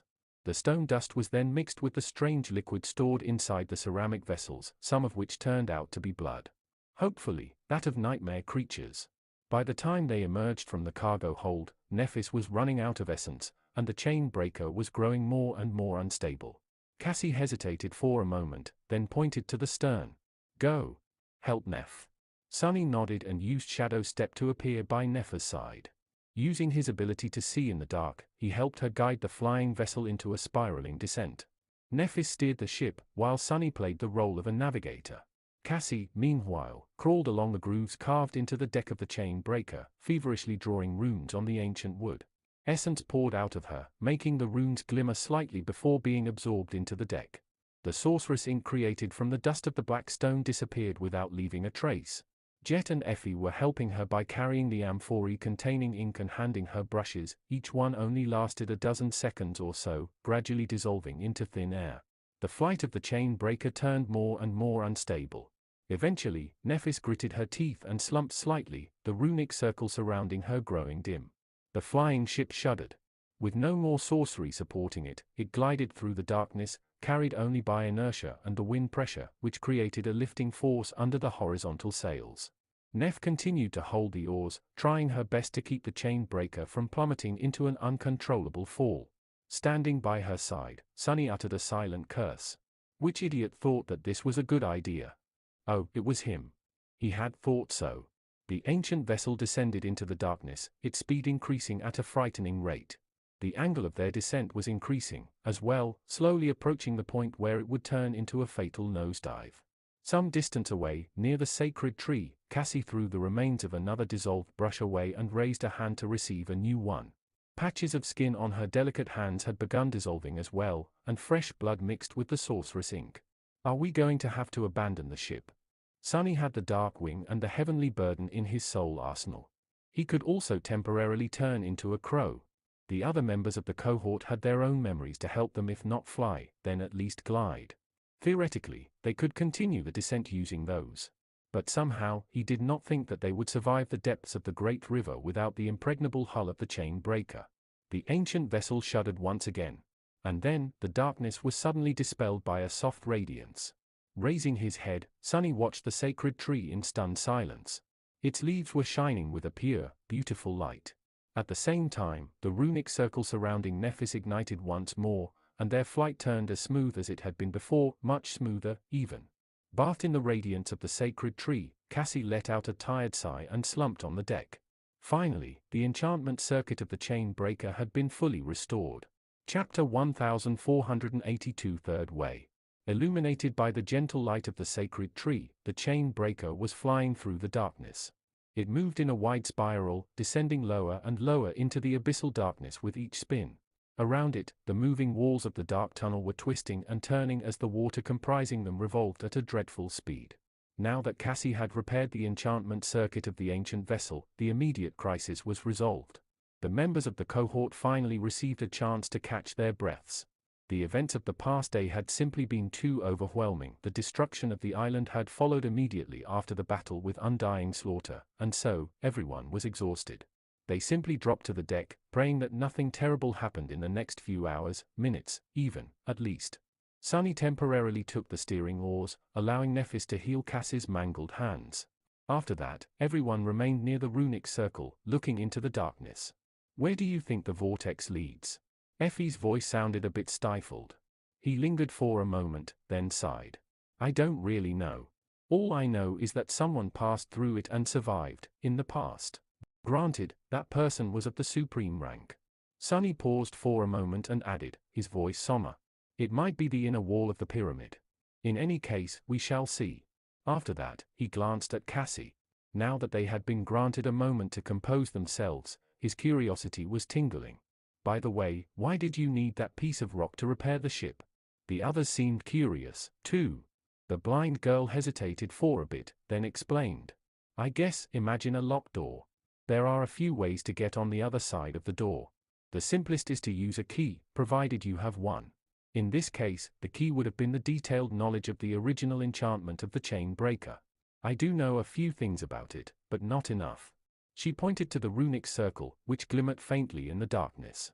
The second way is to be a locksmith who understands the structure of the door's lock, or any lock, really, on a deep level. That way, you can pick it without a key. Sadly, my knowledge of sorcery is not that deep. Which left only the third way, brute force. Cassie briefly touched her hands. Under the influence of Neph's flame, her soft skin had regrown. There was no blood, bared flesh, and pale bone in sight. The ghastly wounds were gone. I don't know if that piece of rock really came from the estuary, but it is definitely the same as the stone walls of the pyramid. Which means that it was a part of an unholy titan once. You have experience crafting extraordinary weapons yourself, so you know how much the material matters. Therefore, I simply borrowed the power of the material to make up for my lack of knowledge. Sunny stared at her incredulously for a few moments, then let out a sigh. I don't think there was anything simple about what you did, but, okay. Her explanation did make some sense. Sunny was not too knowledgeable about runic sorcery, not to mention the enchantment of the chain breaker. However, he was a modestly accomplished sorcerer himself. As such, he knew that a valuable material could indeed substitute skill, sometimes. For example, he would have to be a god of weaving to create an enchantment that could allow mundane steel to pierce the hide of a great beast, if such a thing was even possible. But if that mundane steel was replaced by the bones of a great tyrant, there was no need to even add an enchantment. Weapons crafted from such bones would possess a mystical power of their own, and that power would be enough to kill the great beast. At least in the hands of someone as strong as Effie, and while the abomination's own mystical power was diminished by grievous wounds to its soul. I should remember this lesson well. Sunny had no doubt that he would create many memories in the future. Before, he was mostly only worried about acquiring enough powerful soul shards and learning the patterns of varied weaves. Perhaps it was time to start concerning himself with searching for extraordinary materials, as well. He smiled faintly. In any case, good job repairing the chain breaker. It was just in time. There were a few moments of silence, and then Effie suddenly cleared her throat. Yeah, Great job, Cassie. But, can someone please explain to me how the hell is Chainbreaker here? What is it doing in our nightmare? Sunny blinked a couple of times. Right. There was this mystery, as well. He and Nephis glanced at each other. A moment later, he said hesitantly, honestly, we have no idea. You should already know about how weird time functions inside the tomb of Ariel, so, our current theory is that one of the previous owners of this ship visited the pyramid at some point. It was just drifting aimlessly far upstream. There was no one aboard and no signs of who that previous owner had been, so. Neph and I took it. Effie looked at them with a strange expression, then grinned and patted the deck with her hand. Well, it's good that you did. I can't even describe how much I missed my cozy cabin while roaming the great river on the back of a weird mutant shark. Look. The floor is solid. I might honestly cry. Still smiling, she turned to Jet and asked. So, what? You really got your Aspect Legacy? Jet glanced at her and shrugged. Yes. And before you ask, no, you can't eat it. Too bad you didn't receive anything cool yourself, huh? Effie's smile widened. Who says I didn't? With that, she stretched her long legs, assumed a more comfortable pose, and let out a small laugh. I did. If you consider a supreme memory cool, that is. Chapter 1483 Reaper's Scythe. The Aspect Legacy Jet had received was similar to most Aspect Legacies, which were usually memories uniquely suited for the aspects of their wielders, or much more rarely powerful echoes. However, that similarity was deceitful. In truth, Soul Reaper's Aspect Legacy was almost as weird as Sunnis. Although it looked like a weapon, it was not a memory, instead, it was an innate ability. Jet did not need essence, no matter how little, to summon the chilling mist and turn it into a scythe. The mist was simply a part of her soul now. Its form was also not set in stone. The mist blade naturally manifested into a beautiful war scythe, but it could assume the shape of other weapons, as well. As they watched, Jet turned it into a coach, a misrecord, a Bector Corbin, and an actual scythe. There seemed to be only 5 available forms, at least 4 now.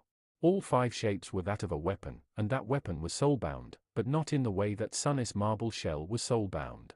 In the case of the Marble Shell, its power was directly tied to the power of his soul. Jet's scythe, however, was bound to the souls of those it killed. Or rather, those souls would become bound to it. None of them knew what it meant, precisely. However, Soul Reaper was able to conclude a couple of things from reading the description of this strange innate ability. First of all, the Mist Blade was able to absorb and contain the souls of its victims. The soul of the most powerful being killed souls of its victims. The soul of the most powerful being killed by it would become the basis of its power, so, if Jet slayed a great beast, her scythe would become akin to a supreme memory of the first tier. If she killed an unholy titan, the scythe would become akin to a divine memory of the 7th tier. Which was a bizarre and truly astonishing quality. Secondly, the souls contained within the mist could be consumed, replenishing Jet's essence. If all souls were consumed, leaving the mist blade empty, her own soul would become the basis of its power. These were the things she knew. However, there were still many questions about her Aspect Legacy. For example, how many souls could it contain? Would they only influence the mist blade's power, or would they also infuse it with unique qualities akin to enchantments? If so, if Jet consumed all the bound souls, what unique quality would her own soul infuse? Although there were no answers, Sunny felt like the souls of the victims would indeed infuse the mist blade with unique enchantments. He also suspected that the number of souls the mist could contain was 5, 1 for each of the forms it could take. Equal to the supreme rank of Jet's aspect. He also suspected that if she consumed all 5 of the bound souls, the Aspect Legacy would become much more potent and dire. The reason was rather simple: the only situation where Jet would burn both through her own essence and the soul stored inside the mist blade was a truly desperate situation. And those usually called for the most desperate solutions. He wouldn't be surprised to learn that if the mist blade was devoid of bound souls, it could allow Soul Reaper to consume her own soul in order to accomplish something truly dire. How sinister. The beautiful war scythe was a dreadful thing, indeed. Effie's supreme memory, meanwhile, was much less terrifying. Which was not to say that it wasn't wondrous. When the Huntress first summoned the memory, no one knew what to make of it. It was not a weapon, nor was it an armor. In fact, it did not resemble a tool or a garment, either. At best, it could pass for a charm. The memory looked like a large iron locket tied to a black leather cord. Inside the locket was an image of a meadow surrounded by tall hills, with a river running through it and a forest visible in the distance.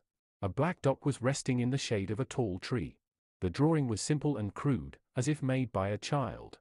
After looking at the weave of the supreme memory, Sunny was momentarily dazed. It was one of the most strange and intricate weaves he had ever seen. There was something familiar about it, though. After pondering for a few moments, Sunny understood why he felt this sense of familiarity. It was because he had been studying the Covetous Coffer recently.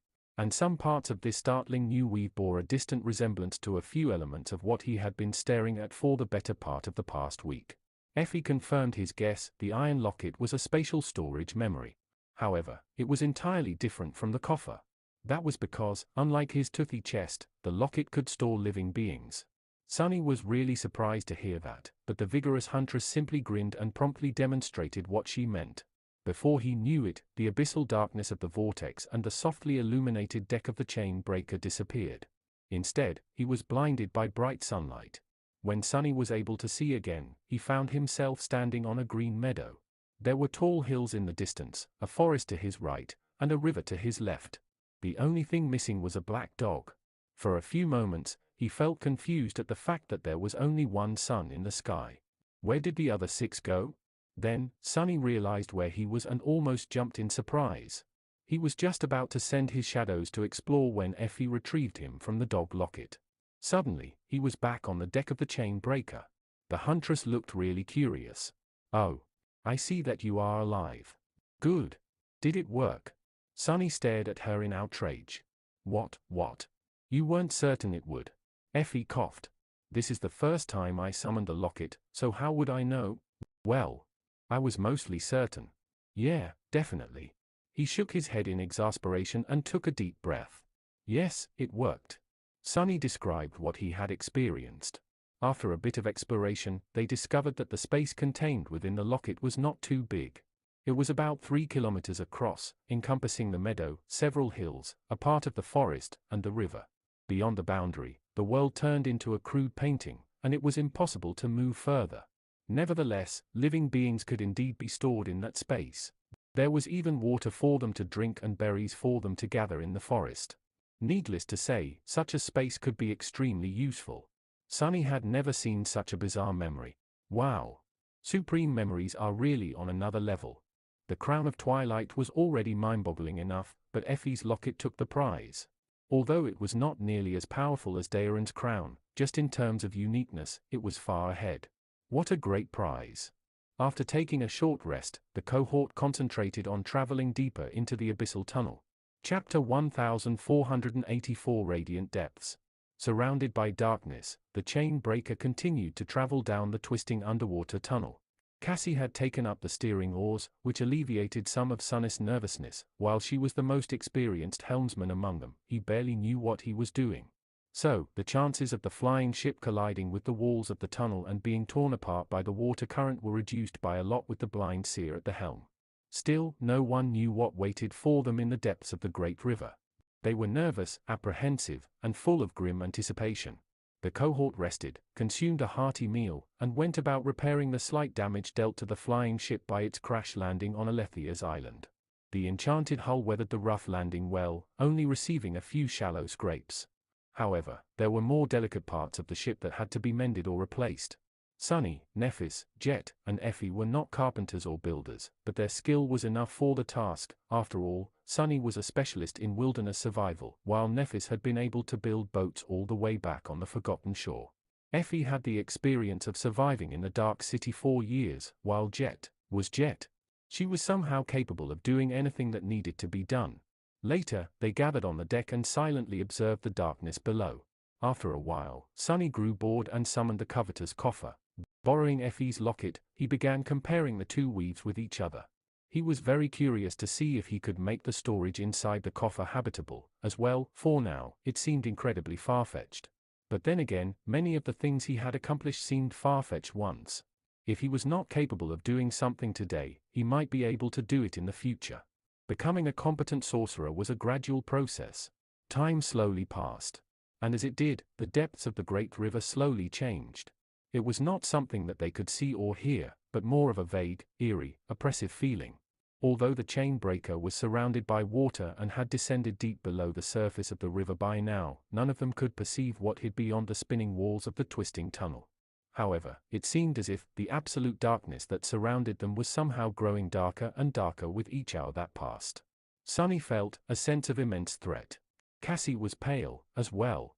It was as if they were surrounded by terrifying danger from all sides, worse even than it had been in the flowing mist of Alethia's island. However, if there was some harrowing being in the water, it did not enter the tunnel to swallow them whole. Remembering how much the dreadful whirlpool resembled a colossal maw, Sunny could only hope that it was not because they were already in the being's intestines. Maybe whatever creatures dwell in the unfathomable depth simply can't exist outside of water, or maybe the current of the tunnel walls is as dangerous to them as it is to the chain breaker. Calming himself like that, he tried to find distraction in weaving. A few more hours passed. Eventually, Nephis stood up and looked around with a slight frown on her face. "Don't you think that it's getting brighter?" Then, the others noticed it, too. The darkness seemed slightly less impenetrable now. The process continued. Slowly but surely, the dark mass of water was starting to glow. The darkness was dispelled, and instead, a blinding radiance surrounded them from all sides. It was so bright that Sunny couldn't open his eyes for a while. What's this? The abyssal tunnel was now a tunnel of radiant light. It was as if they were traveling through the depths of a star. "It's the suns." Sunny was confused by Jet's words at first. But then, he understood. Of course. Every evening, the 7 suns seemed to dive into the great river. And every night, the great river started to glow. Its shine was soft, dreamlike, and iridescent. However, that was on the surface. What would that light look like in the unfathomable depths? They were currently learning the answer. Soon, Sunny's eyes adjusted to the brightness, and he cautiously opened them. The members of the cohort were all frozen still, observing the radiant world around them. It was beautiful, but also harrowing. A moment later, Sunny shuddered and took an involuntary step back. Somewhere out there, in the blinding light, a shadow suddenly moved, so colossal that it dimmed the radiance of the water for a few moments. Its size was so immense that he struggled to comprehend it. And its shape. As soon as Sunny tried to ascertain it, it was as if he had lost consciousness for several seconds. When he came back to his senses, the shadow had disappeared somewhere far below, and he was covered in cold sweat. His head was pulsing with a splitting ache.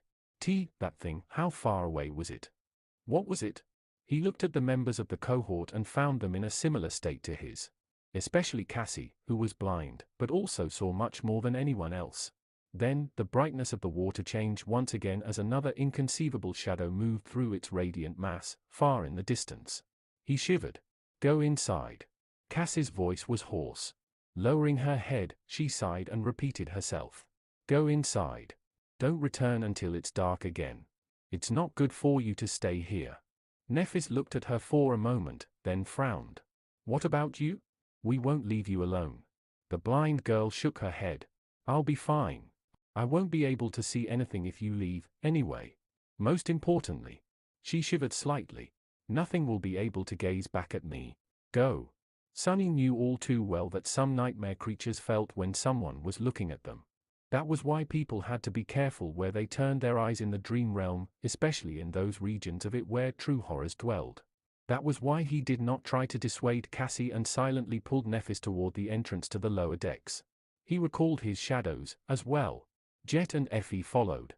They spent some time together at the mess deck, but no one was in the mood to talk. It felt as if the smallest sound could be heard by the beings that moved in the depths of the great river, and so, after a while, the members of the cohort left for their cabins and tried to fall asleep. The merciless light bathed the chain breaker for a few more hours, and then grew dim. Finally, it disappeared entirely, replaced once again by absolute darkness. The spinning tunnel continued to lead them down, down, down, down into the unfathomable depths. The great river was rumored to be bottomless, and surrounded by the darkness, Sunny could easily believe that it was. However, he also felt that if they survived a few more days of the descent, perhaps they would prove the rumors wrong. Chapter 1485 Traversing the Vortex. Audiobook made by the Nut Lord. None of the text used in this audiobook belongs to me. Please support the original author online. This is a fan-made project and I make no money from it. Also join the Discord for a lot of more audiobooks too.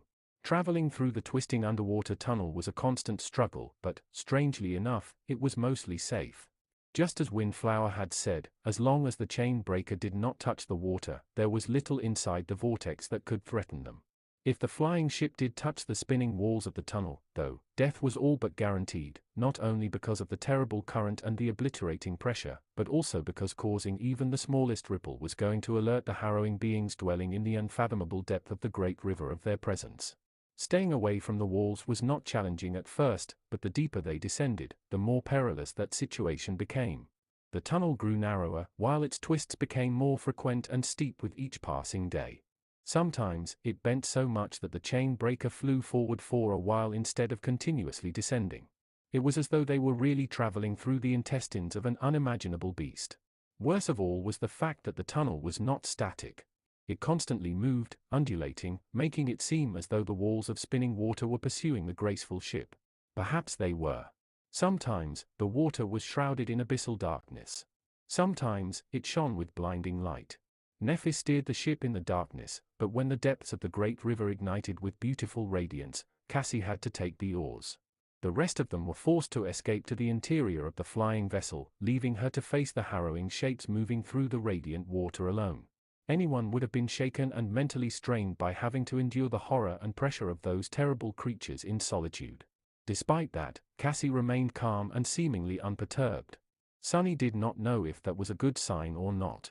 What he did know, however, was that they would have never survived the journey through the vortex without the chain breaker.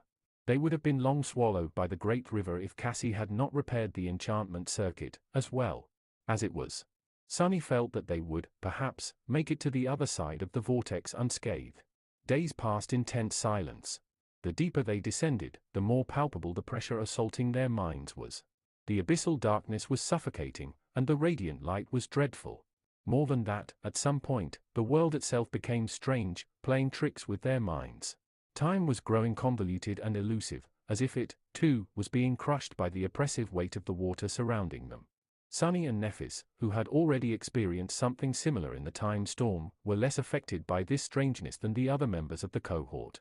However, eventually, they too grew accustomed to the eerie unstableness of time.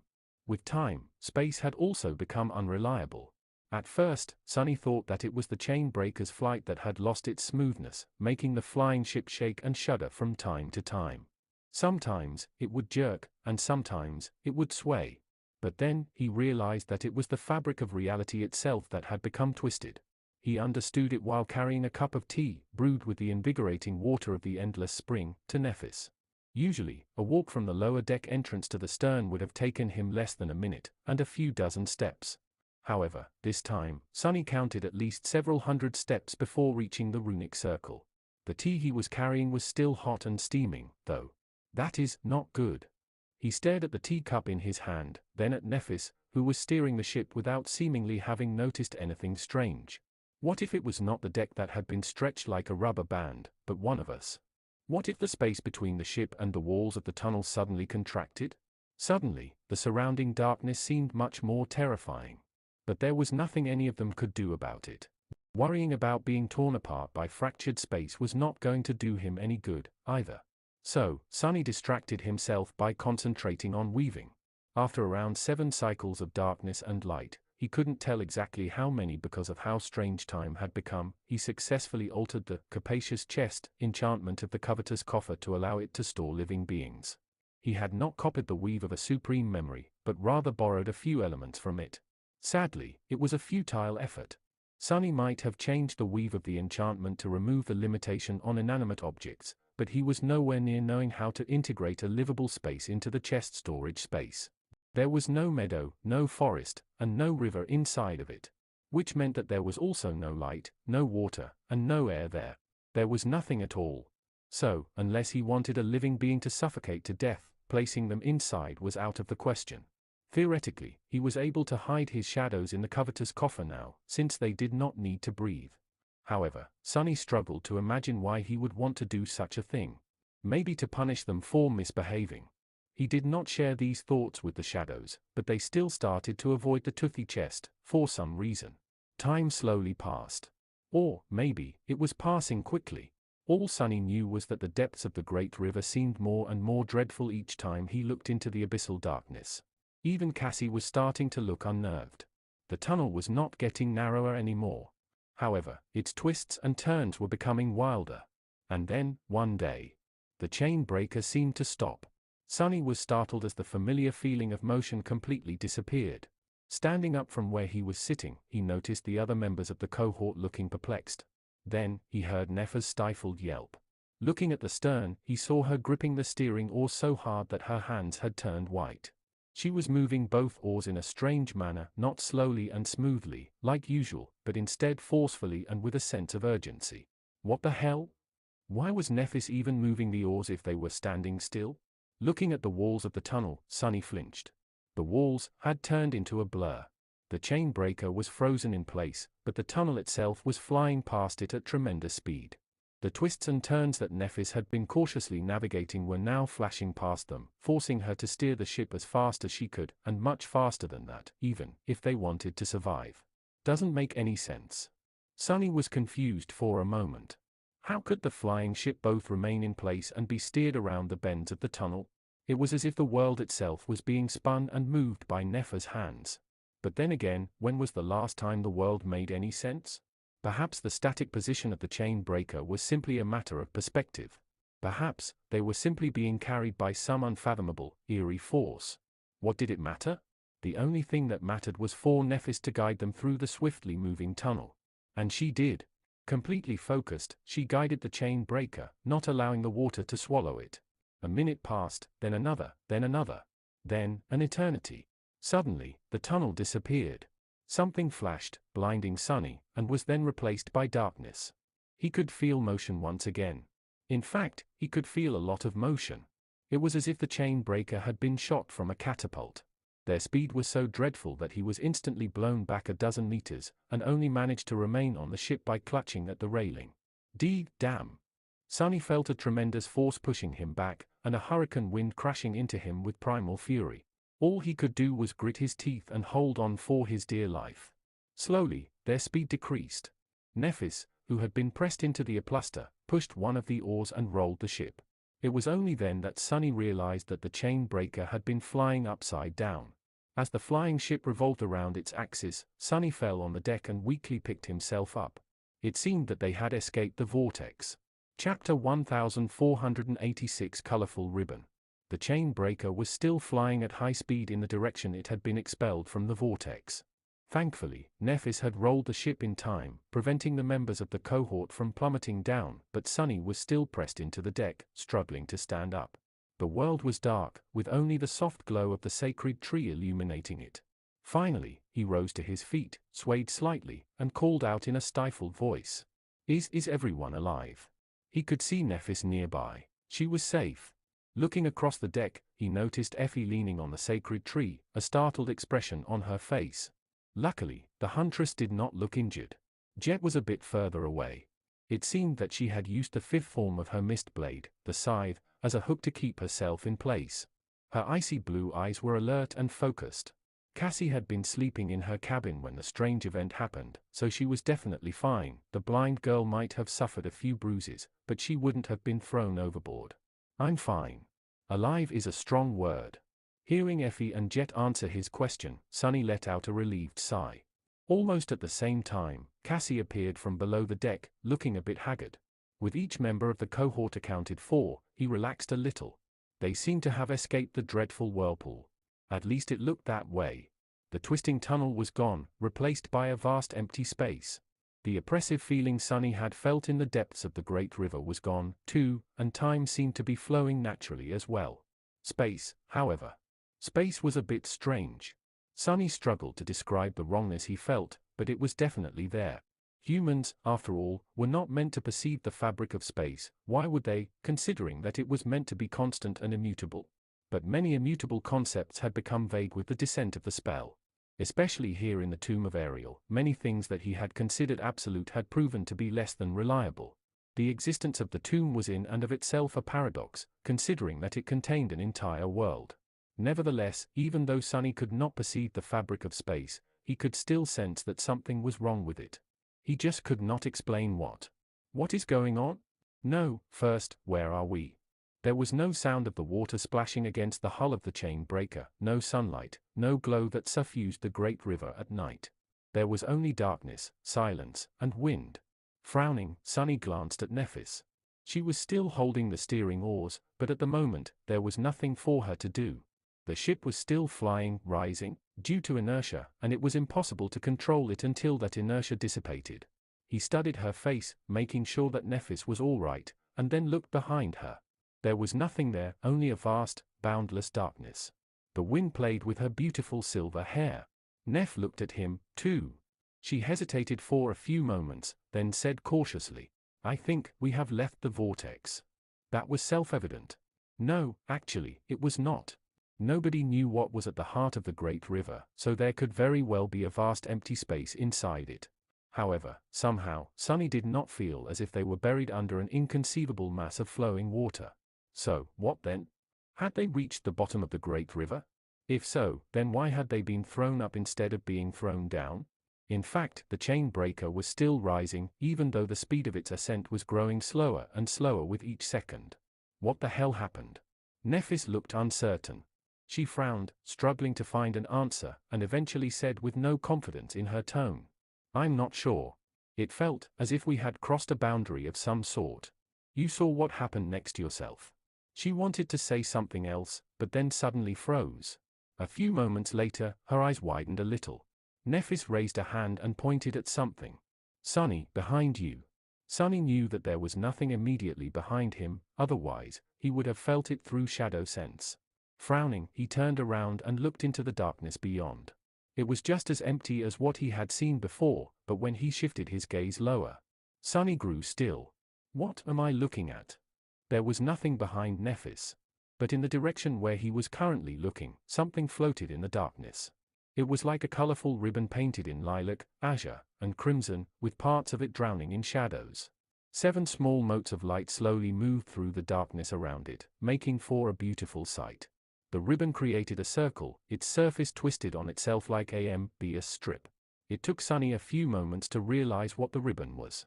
It's the Great River. His eyes widened, as well.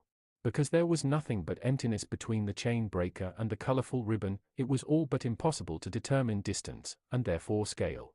However, he knew.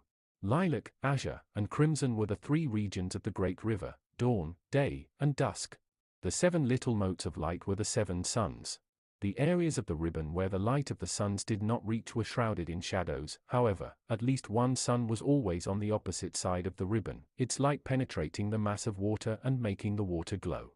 The chain breaker was far, far away from the great river, and the empty darkness around them was the interior of the tomb of Ariel. However, Sunny forgot all about the Black Pyramid and its creator. His eyes were locked on the beautiful ribbon, which twisted on itself, like a ambiguous strip. His whole body shuddered, and his face turned deathly pale. His heart was suddenly consumed by dread. His mind was deathly still. His lips trembled. Sunny felt like he was suffocating. It's a loop. The great river twisted on itself, flowing endlessly, its surface never interrupted. The great river, the entirety of it, was an infinite loop. Chapter 1487 The Source. Sunny stared at the distant great river, frozen in place. His face was motionless. However, there was a storm raging in his mind. Fragmented truths that he had learned, witnessed, and experienced in the tomb of Ariel were moving, colliding with each other, and clicking in place with a dreadful noise. The inconceivable truth of their nightmare was slowly revealing itself. From start to finish, it was all. He was suddenly overcome with fear. Shifting his gaze slightly, Sunny studied the beautiful ribbon that twisted on itself, forming an infinite loop. Deep crimson, vibrant azure, soft lilac, the 7 suns shining in the darkness. It was like a dream. How can this be? How can the great river flow in a circle? But then again, of course, it could. In hindsight, it made so much sense. There had always been a paradox in how the great river was described. Because it was always described as endless, Sunny had not paid it much attention before, assuming that the word was simply there to provide flavor. But he should have known better. The spell was always deliberate with its choice of words. The description of the stifled scream read: a great river was contained within it, flowing endlessly from the future into the past. But how could a river of time be endless? The past wasn't infinite. If the great river really flowed into the past, anyone sailing it would reach the point beyond the origin of time eventually, so, by definition, it could not flow endlessly. Only it could. Because its estuary was also its source, within the tomb of Ariel, the past was connected to the future, creating a single whole. The proof was right in front of him. There was a reason why the nightmare creatures populating the great river were most powerful in the far reaches of the past, near the estuary, and in the far reaches of the future, where Sunny had initially come from. The two were one and the same. He frowned, then shook his head. No, wait, that doesn't make sense. If the great river was an infinite loop, and the past turned into the future, having no end, then what about the estuary? The existence of the estuary was also undeniable. Not only was it mentioned in the descriptions of the stifled scream and the shroud of graceless dusk, but it was the reason why the seekers of truth had come to the tomb of Ariel, as well. They had come to find the secrets that the demon of dread had hidden in the estuary of the great river. The hideous truth he had wished to be free of. And when Aletheia, the first seeker, had finally found it, the defilement was born. The whole purpose of the great river was to reach a point before time existed, before the gods were born, and therefore outside their control. At least that was what Sunny and Nephis believed. So how could there be no estuary? There is. The estuary exists. Shifting his gaze, Sunny studied the length of the beautiful ribbon. From this distance, he could not really see the current of the great river, but he did see a few things. For example, a stretch of it was shrouded in boiling clouds, which gave birth to immense cyclones. That was the area of the river that corresponded to the end days of the Doom War, while the cyclones were the time storms it created. The colossal whirlpool where Aletheia's island had been situated was hidden from view, but Sunny saw a tiny speck on the crimson layer of the twisting ribbon. That was fallen grace. He thought he saw another city on the lilac layer. That had to be Twilight. The second most noticeable anomaly, though, was a spot where the surface of the great river was obscured by mist. The mist was absolutely impenetrable, covering a considerable length of the river. The flow of time near it seemed restless even from a distance, which meant that it was absolutely devastating up close. Sunny suddenly felt cold, realizing that not only was there an estuary. No, that is impossible. But he had already brushed against it. Something seemed to explode in his head. Of course. Looking at the distant great river, Sunny took a shaky breath. He was remembering the first few days he had spent in the nightmare, drifting on a piece of flotsam in a place shrouded in mist. Back then, everything about the situation had seemed strange and bizarre. So, he had never properly questioned where that place was. However, now that he thought about it, even considering the general weirdness of the great river, those first days were especially odd. The mist, the piece of flotsam, and what had happened next. Actually, Sunny had never seen his makeshift raft sailing out of the mist. Instead, he simply heard the water roaring and was thrown underwater when the suddenly furious current overturned the piece of flotsam. By the time he resurfaced, the 7 suns were shining above his head. Most importantly, the mist was nowhere to be seen, upstream or downstream. All around him, there was only the sparkling, dreamlike expanse of the great river, as if the mist had never existed at all. There were also the demented runes carved into the underside of his raft. It was almost as if he had been sent there through time and space instead of simply being carried downstream by the current. And now, Sunny felt almost certain that that was exactly what had happened. That misty place where he had spent the first few days of the nightmare was the outer boundary of the estuary. It was also the source of the great river. It was a place between the past and the future, where the laws of time were twisted and broken. The entrance to the true estuary, the space that existed beyond time, containing Ariel's secrets, was hidden somewhere in the mist. Aletheia had found it, but Sunny simply drifted past, being carried by the current. When the piece of flotsam reached the boundary of the source, he was expelled from it, appearing in the far reaches of the future, in the area of the great river corresponding to the point in time where the person whose role he took had entered the tomb of Ariel. Wait. Sunny was suddenly covered in cold sweat when he remembered a few more details about his time in the mist, in the boundary. Hadn't he been tormented by nightmares of madness, despair, and dreadful obsession there? Hadn't he screamed, waking up? No, not again, please. Hadn't the sin of solace inexplicably become perfectly complete and real out there, in the mist? And the great river was a loop. Sunny shuddered. A terrible premonition grasped his heart with icy claws. Sitting on the deck of the chain breaker, he gazed at the distant river and whispered, "The 6 plagues are not the future versions of ourselves." Sunny closed his eyes. They are our past. They are us from the previous revolution of the Great River. Chapter 1488. The First Plague.